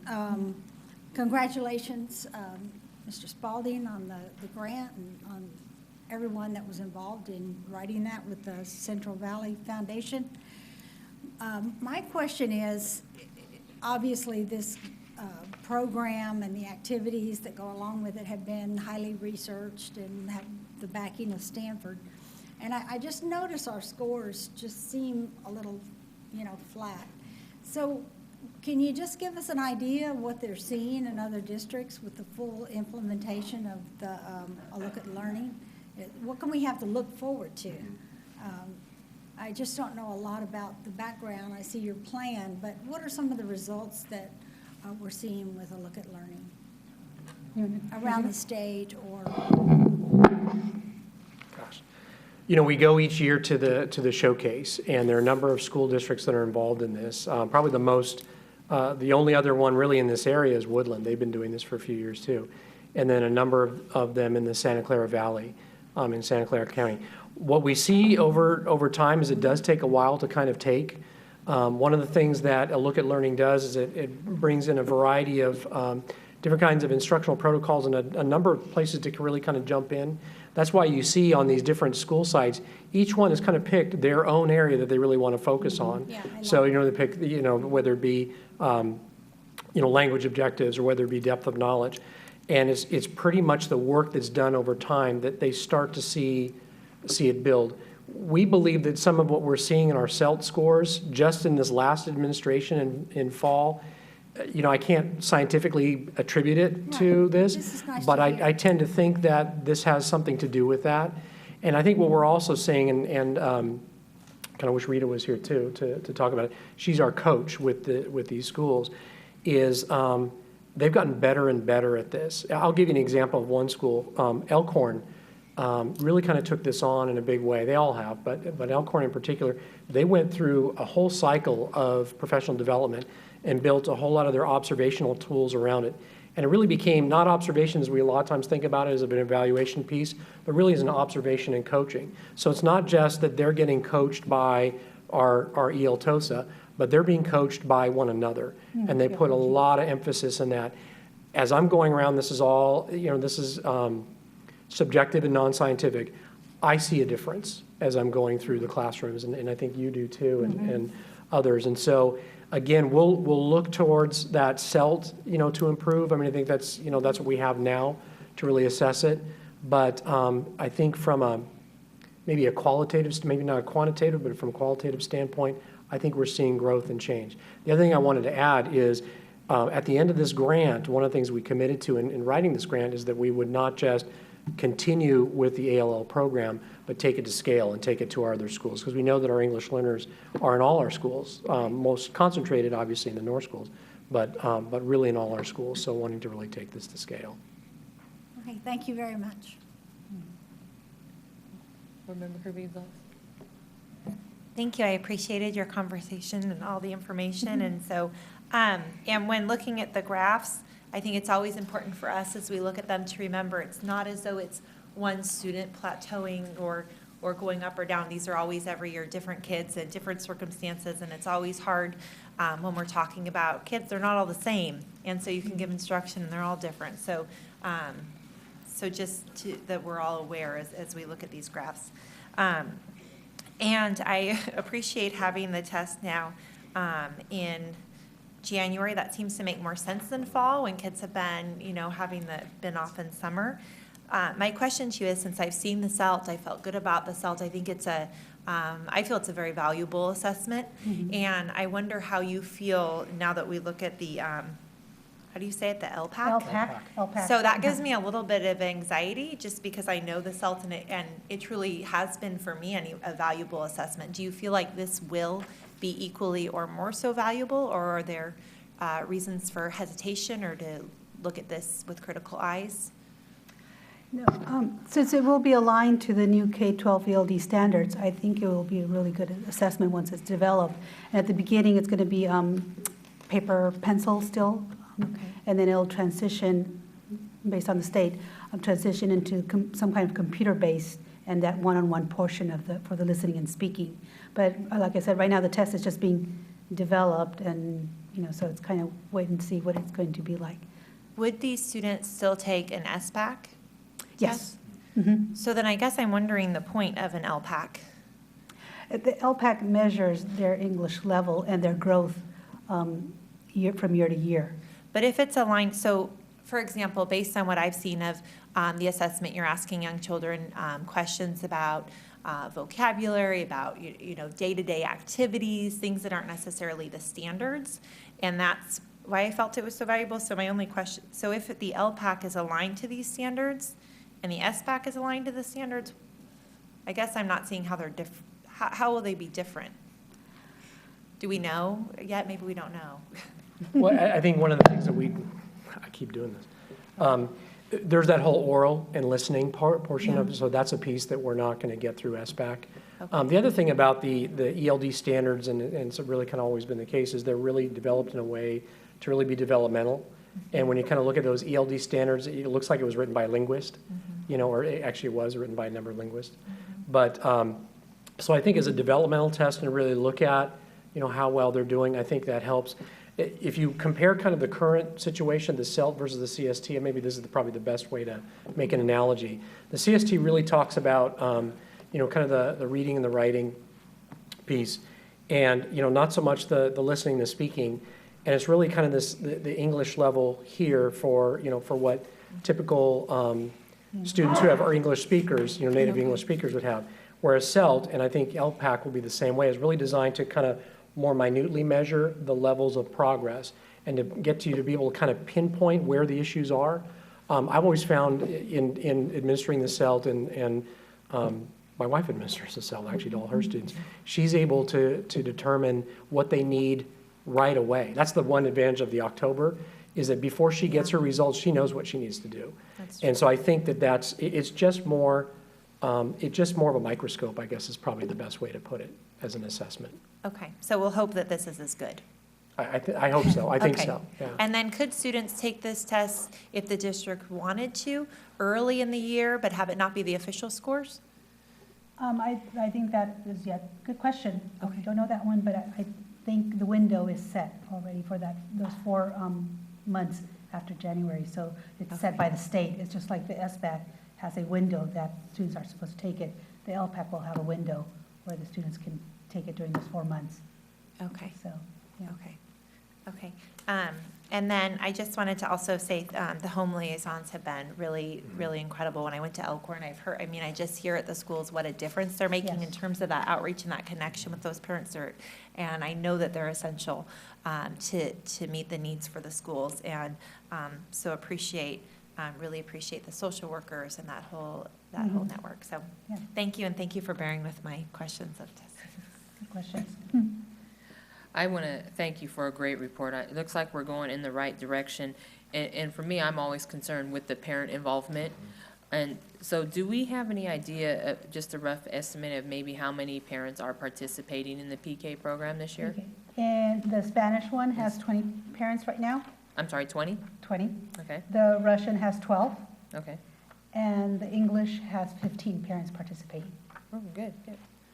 So they're run concurrently, hour and a half each week. The snacks are provided for the parents and for the students, and childcare is provided also.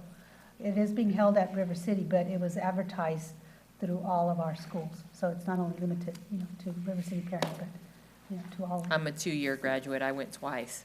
Oh, yeah, yes. Okay, so you can. I speak wanted to to get over there, but I haven't gotten over there. Yes. But it's a great program, and it's just nice to see the numbers. Something that was disappointing to me, probably the first year I went, was the English class had maybe 4 parents. And the Russian had 20, and the Spanish had 20. So I'm glad to see that they're kind of leveling out. When I spoke to the VP a couple days ago regarding this, she said that the numbers have been consistent. Because sometimes we do start with a higher number and then sometimes dwindles a little bit. But she said that the numbers have been consistent, they've been steady, so that's good. Good, good.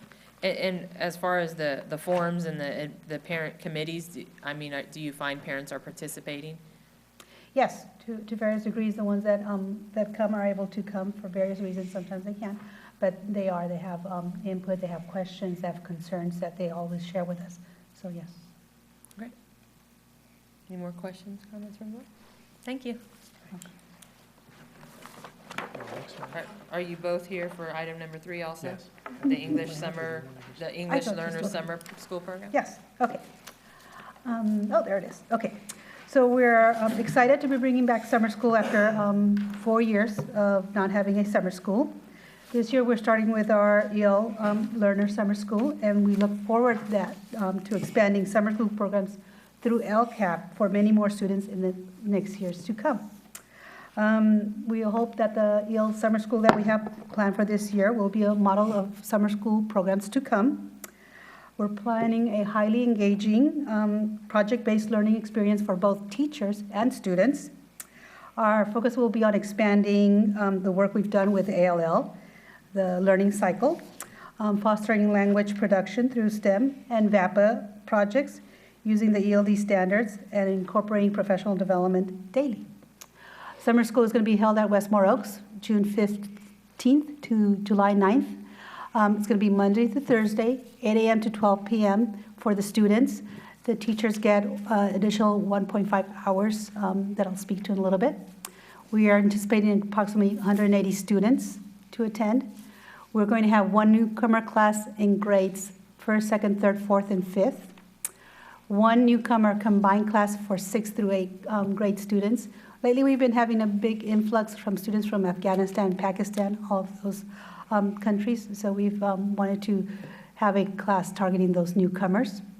And 1 long-term English learner class for grades 6th, 7th, and 8th. Again, really targeting our instruction for those students so that they can reclassify and do better on the CELT and LPAC in years to come, and so that they won't be long-term English learners.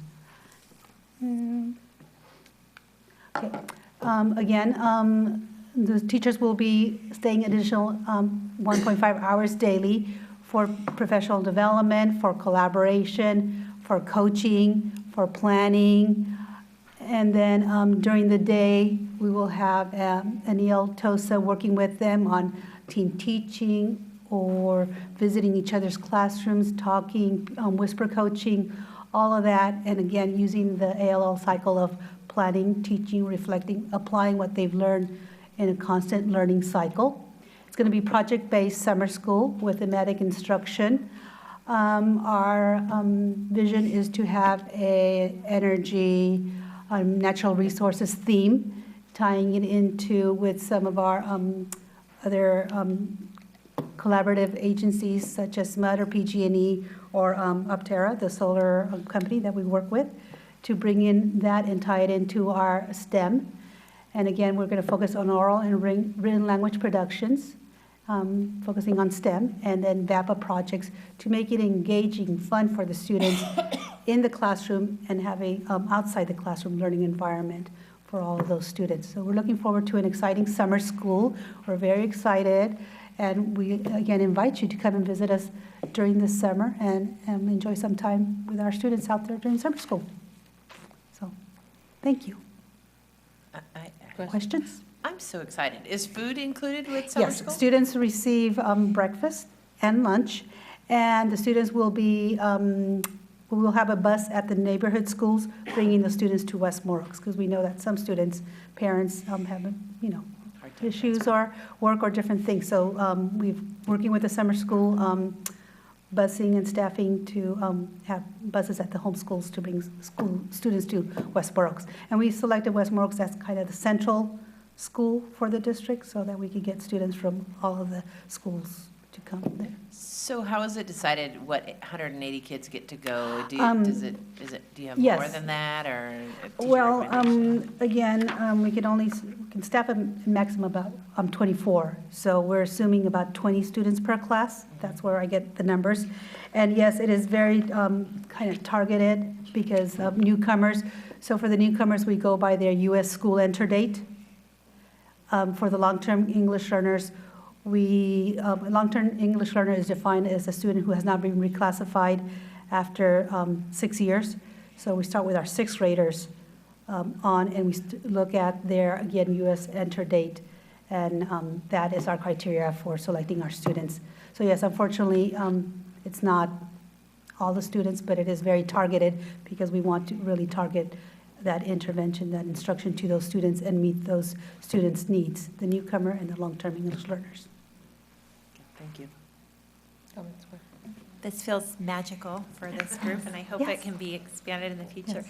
And just a quick question, do you have a curriculum that you found that fits the needs well? Has this been developed by a group? How did you Yes, do we're bringing in a consultant from San Joaquin County Office of Education to do 2 days of professional development for the teachers before summer school.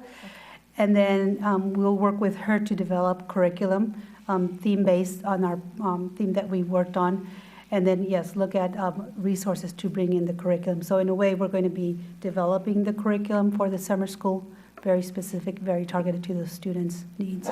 We're going to be using our Imagine Learning program that you will see, that invoice is coming through. So they will be using Imagine Learning too, also during summer school. Great. And when you say we develop, who would that be?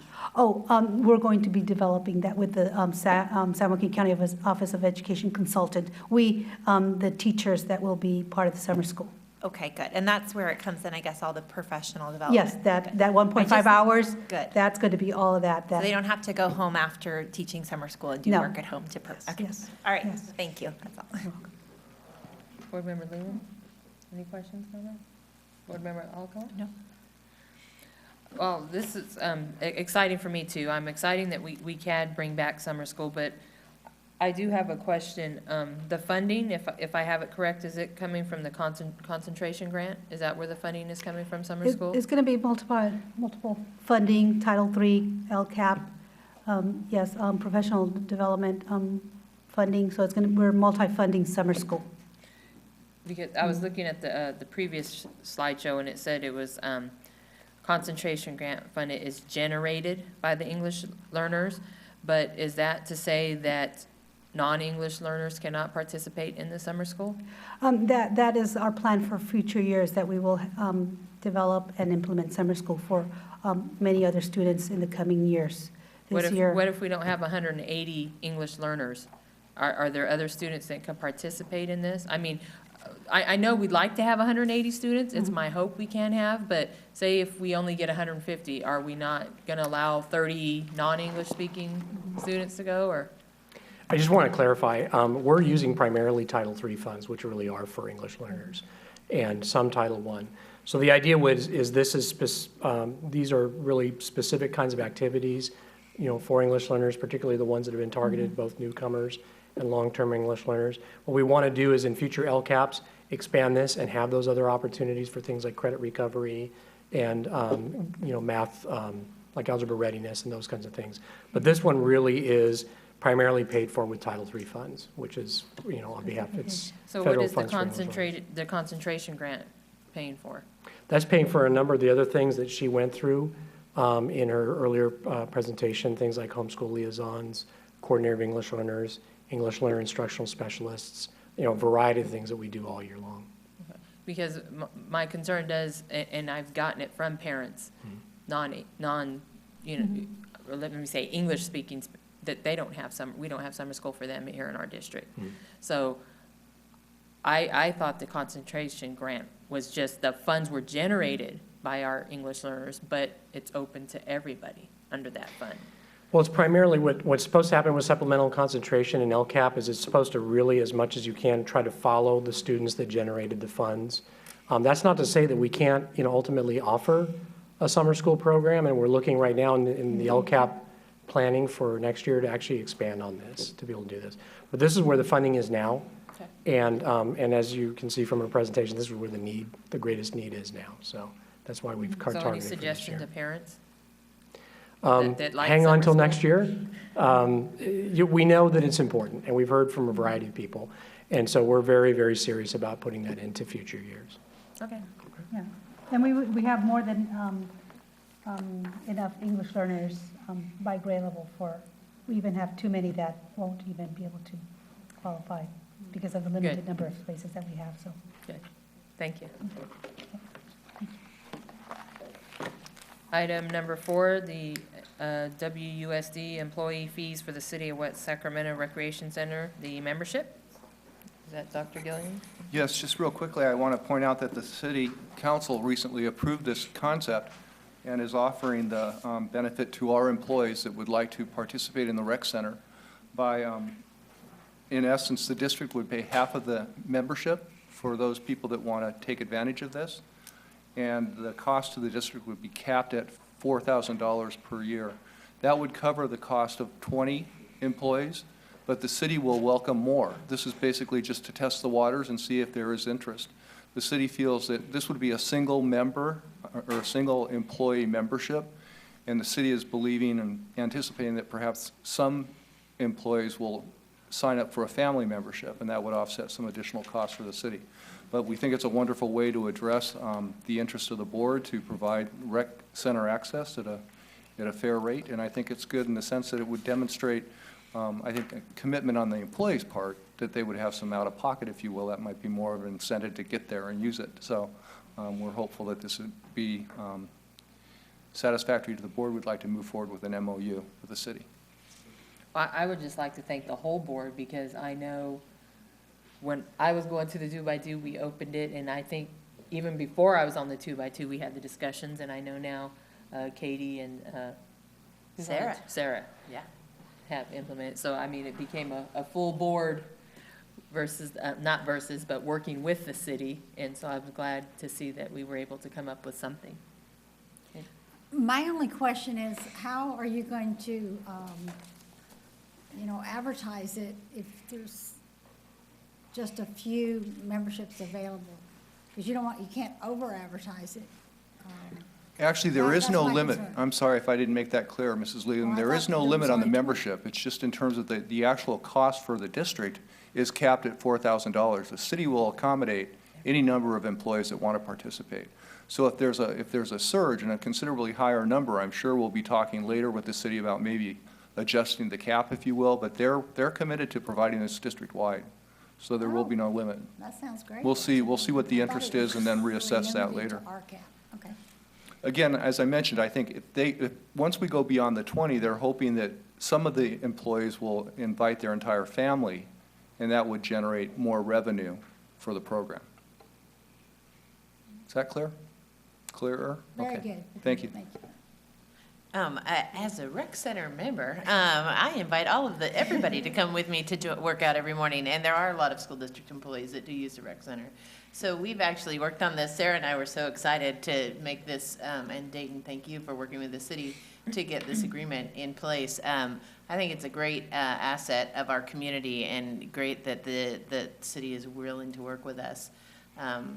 So I hope people take advantage of it. Ms. Gonzalez? We've said it all? Alcoa? We've said it all? Maybe you have comments? Okay. On action items, as a board, we unanimously decided to pull item number 3. So we are going to action item number 1, approve the independent contract agreement with Bobo Construction on the MOT portables. Is that Scott? Yes, this is a contract to move some portables that are currently located at the Bright School and one at Yellow High. And those portables are going to be moved to the MOT yard. One will be rehabilitated for future use, The other two will be put into service. A few years ago, we actually had to dismantle and remove the transportation office. It was if you recall, it was a trailer that was on the Riverbank campus at one point. It got moved to the maintenance yard and became the transportation office. Well, it was dilapidated enough to the point where we removed it from the property. So these portables are being brought over there to expand the office space for the transportation department and staff lounge. The transportation department currently is in portables around the backside of the West Monroe Oaks campus. So this is to move those folks off of the proper part of the campus and get them back into the MOT arena. Cost of moving these 3 portables and installing them, including sewer and water, is $82,617, and it would be funded out of the Capital Facilities Fund, Fund 25. Okay. Any comments, questions? Now I have a motion to approve the independent contract agreement with Bobo Construction on the MOT portables. So moved. Is there a second?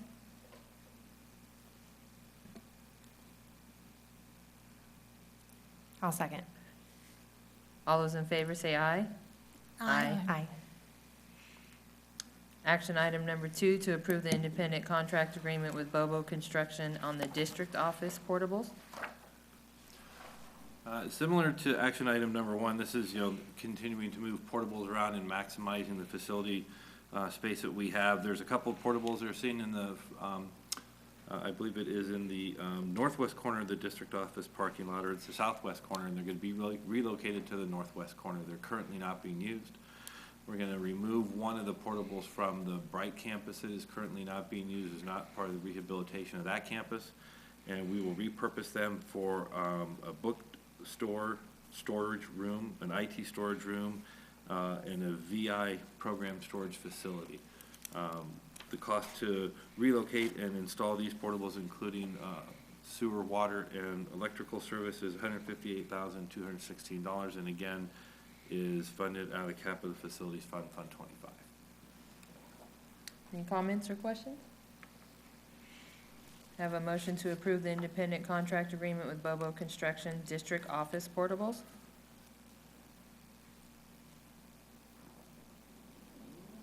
No motion? All those in favor say aye.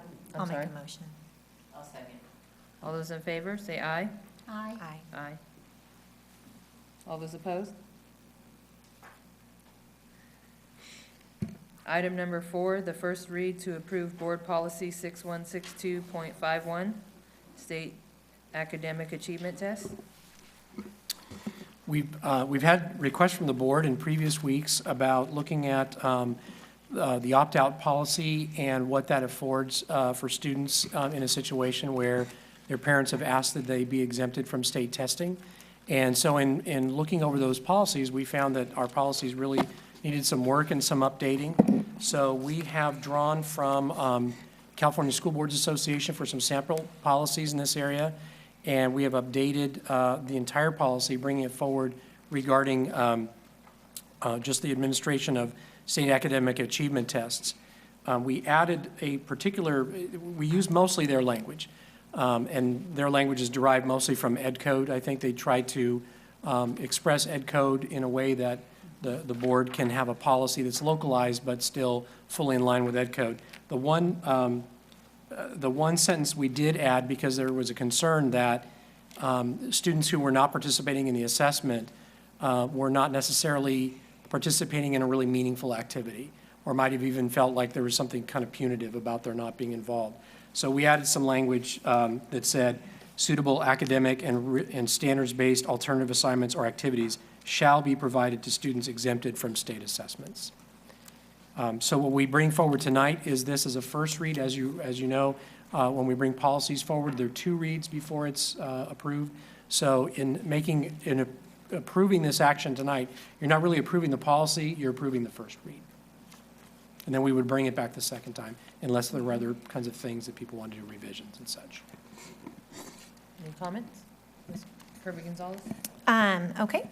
There's actually only 2 sentences that I, in, say, the middle, the board strongly encourages that section right there. I guess that would that be 9, What would that be labeled?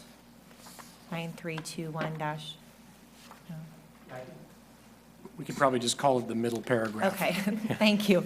So the middle paragraph, I'm fine with striking out all of the first sentences. I think that for us, there's no great challenge for us in finding out student strengths and weaknesses. We can do that using our classroom assessments. I think the challenge is helping every student improve. And so when I'm looking at policy purely as you stated, so it's not punitive, that was my intent with bringing this forward. So I would go down to students shall. This is the part that I would be happy to move forward.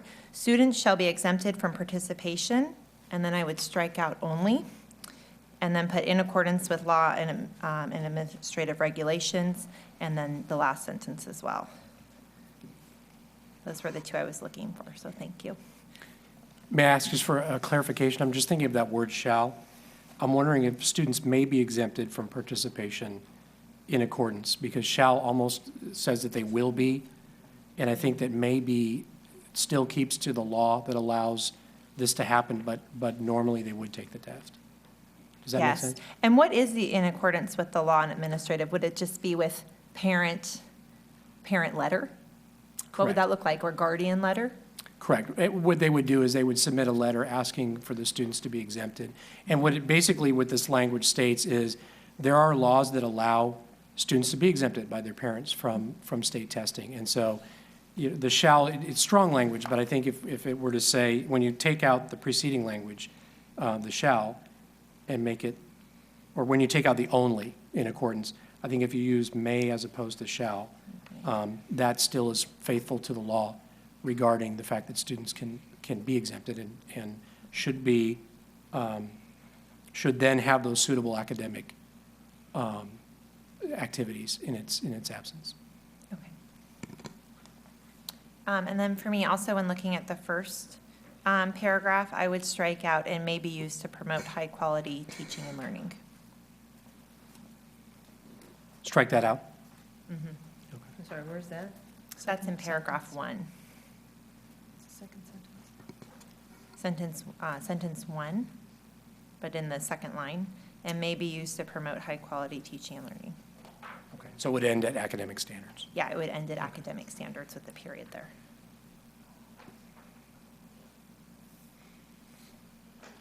Any more comments, modifications, questions?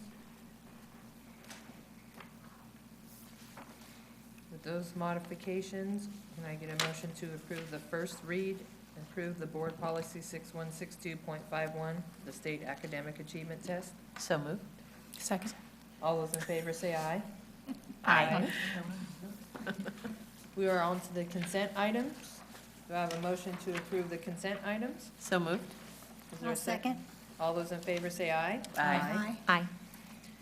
We are to board governance discussion, which I've tried to keep it short, but I've been working very hard. I have a draft of a governance handbook that I have worked from the CSBA. It's a draft. It's black and white because I don't have a color printer, so sorry. Not going to go over all of it tonight because it is 26 pages. On page 2, I have a table of contents you guys can kind of glance at. If you guys can, on your free time, look at anything. If you want to add anything, if there's typos, I tried spell check, but I already see something on the table of contents. Most of this is grabbed from the CSBA. What I do want to point out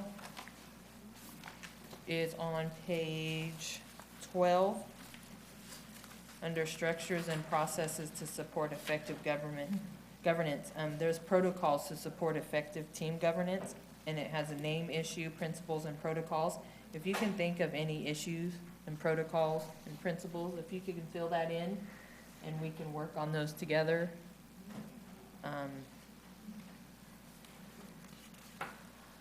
Angela, a while ago on page 18, provided me this form. We don't have to keep all this stuff in there, but these are things I came across and I kind of liked. But on page 18, we have future board agenda topics and reports.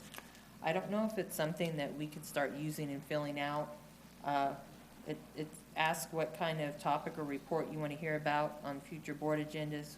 Why is the issue important to the district? How it relates to our strategic priorities?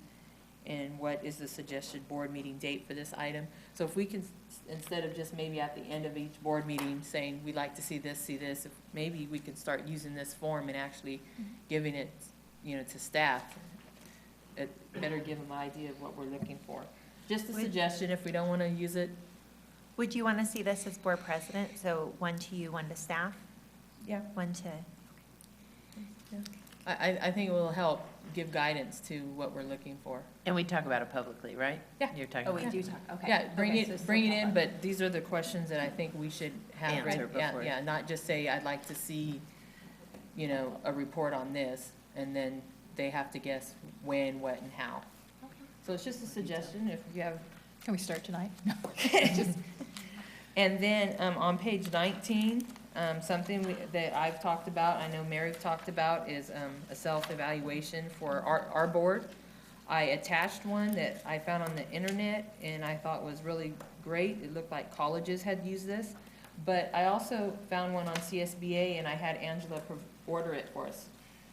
It wasn't expensive, and it's each one of, you don't have one? No, you have. Oh, I have them all. That's why. I thought it was a big, they're CSBA has a school board self-evaluation kit standards. So, I attached one to our packet, but this is one we could look at also, because I really would like to, start the process of evaluating ourselves. So that is my short spiel. If you have any questions or comments now, I'll gladly hear them, or we can just look at them and. Can we, Madam President, can we look at these and then maybe sometime in the summer, I know we're off in different directions, but maybe have like a really short little workshop where we take the self-assessment at the same time, it's organized, and turn it in, and maybe use that time to go over it, like a special workshop. I think it would be And if there's important. any suggestions or comments. I think it's great. Before that. I'm happy seeing this. I think it's some really good work and leadership by our president, so I really appreciate it. Thank you. And I want to echo that sentiment. Thanks, this is great. And I think I appreciate your work on this and working with Angela, so thanks for bringing it for us. It's a start. Do you want to keep these until the summer, or do you No, want we to? each have one. So you have enough to give us again in the summer, because I'm not good with paperwork. I will keep mine, and if we need to make copies in the summer, we Okay. can, but Just feel free being to use honest. that one. And I do have a copy for Angela for the record. Fabulous. Thank you.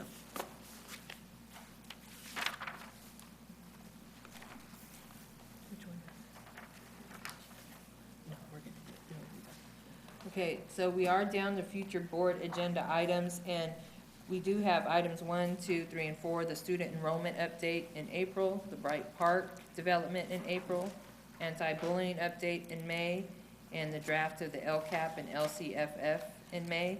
And I do want to state, over the last couple of years, the past presidents and the board have done a great job on keeping our agenda items to our strategic plans in an effort to keep our agendas down and not have to have staff work on a lot of other items. So I just want to remind the board that I hope we don't start congesting the agenda with other items, but I also do not want to have any board member feel that you can't ask to have an agenda item on. But I just wanted to put that disclaimer out there and reminder.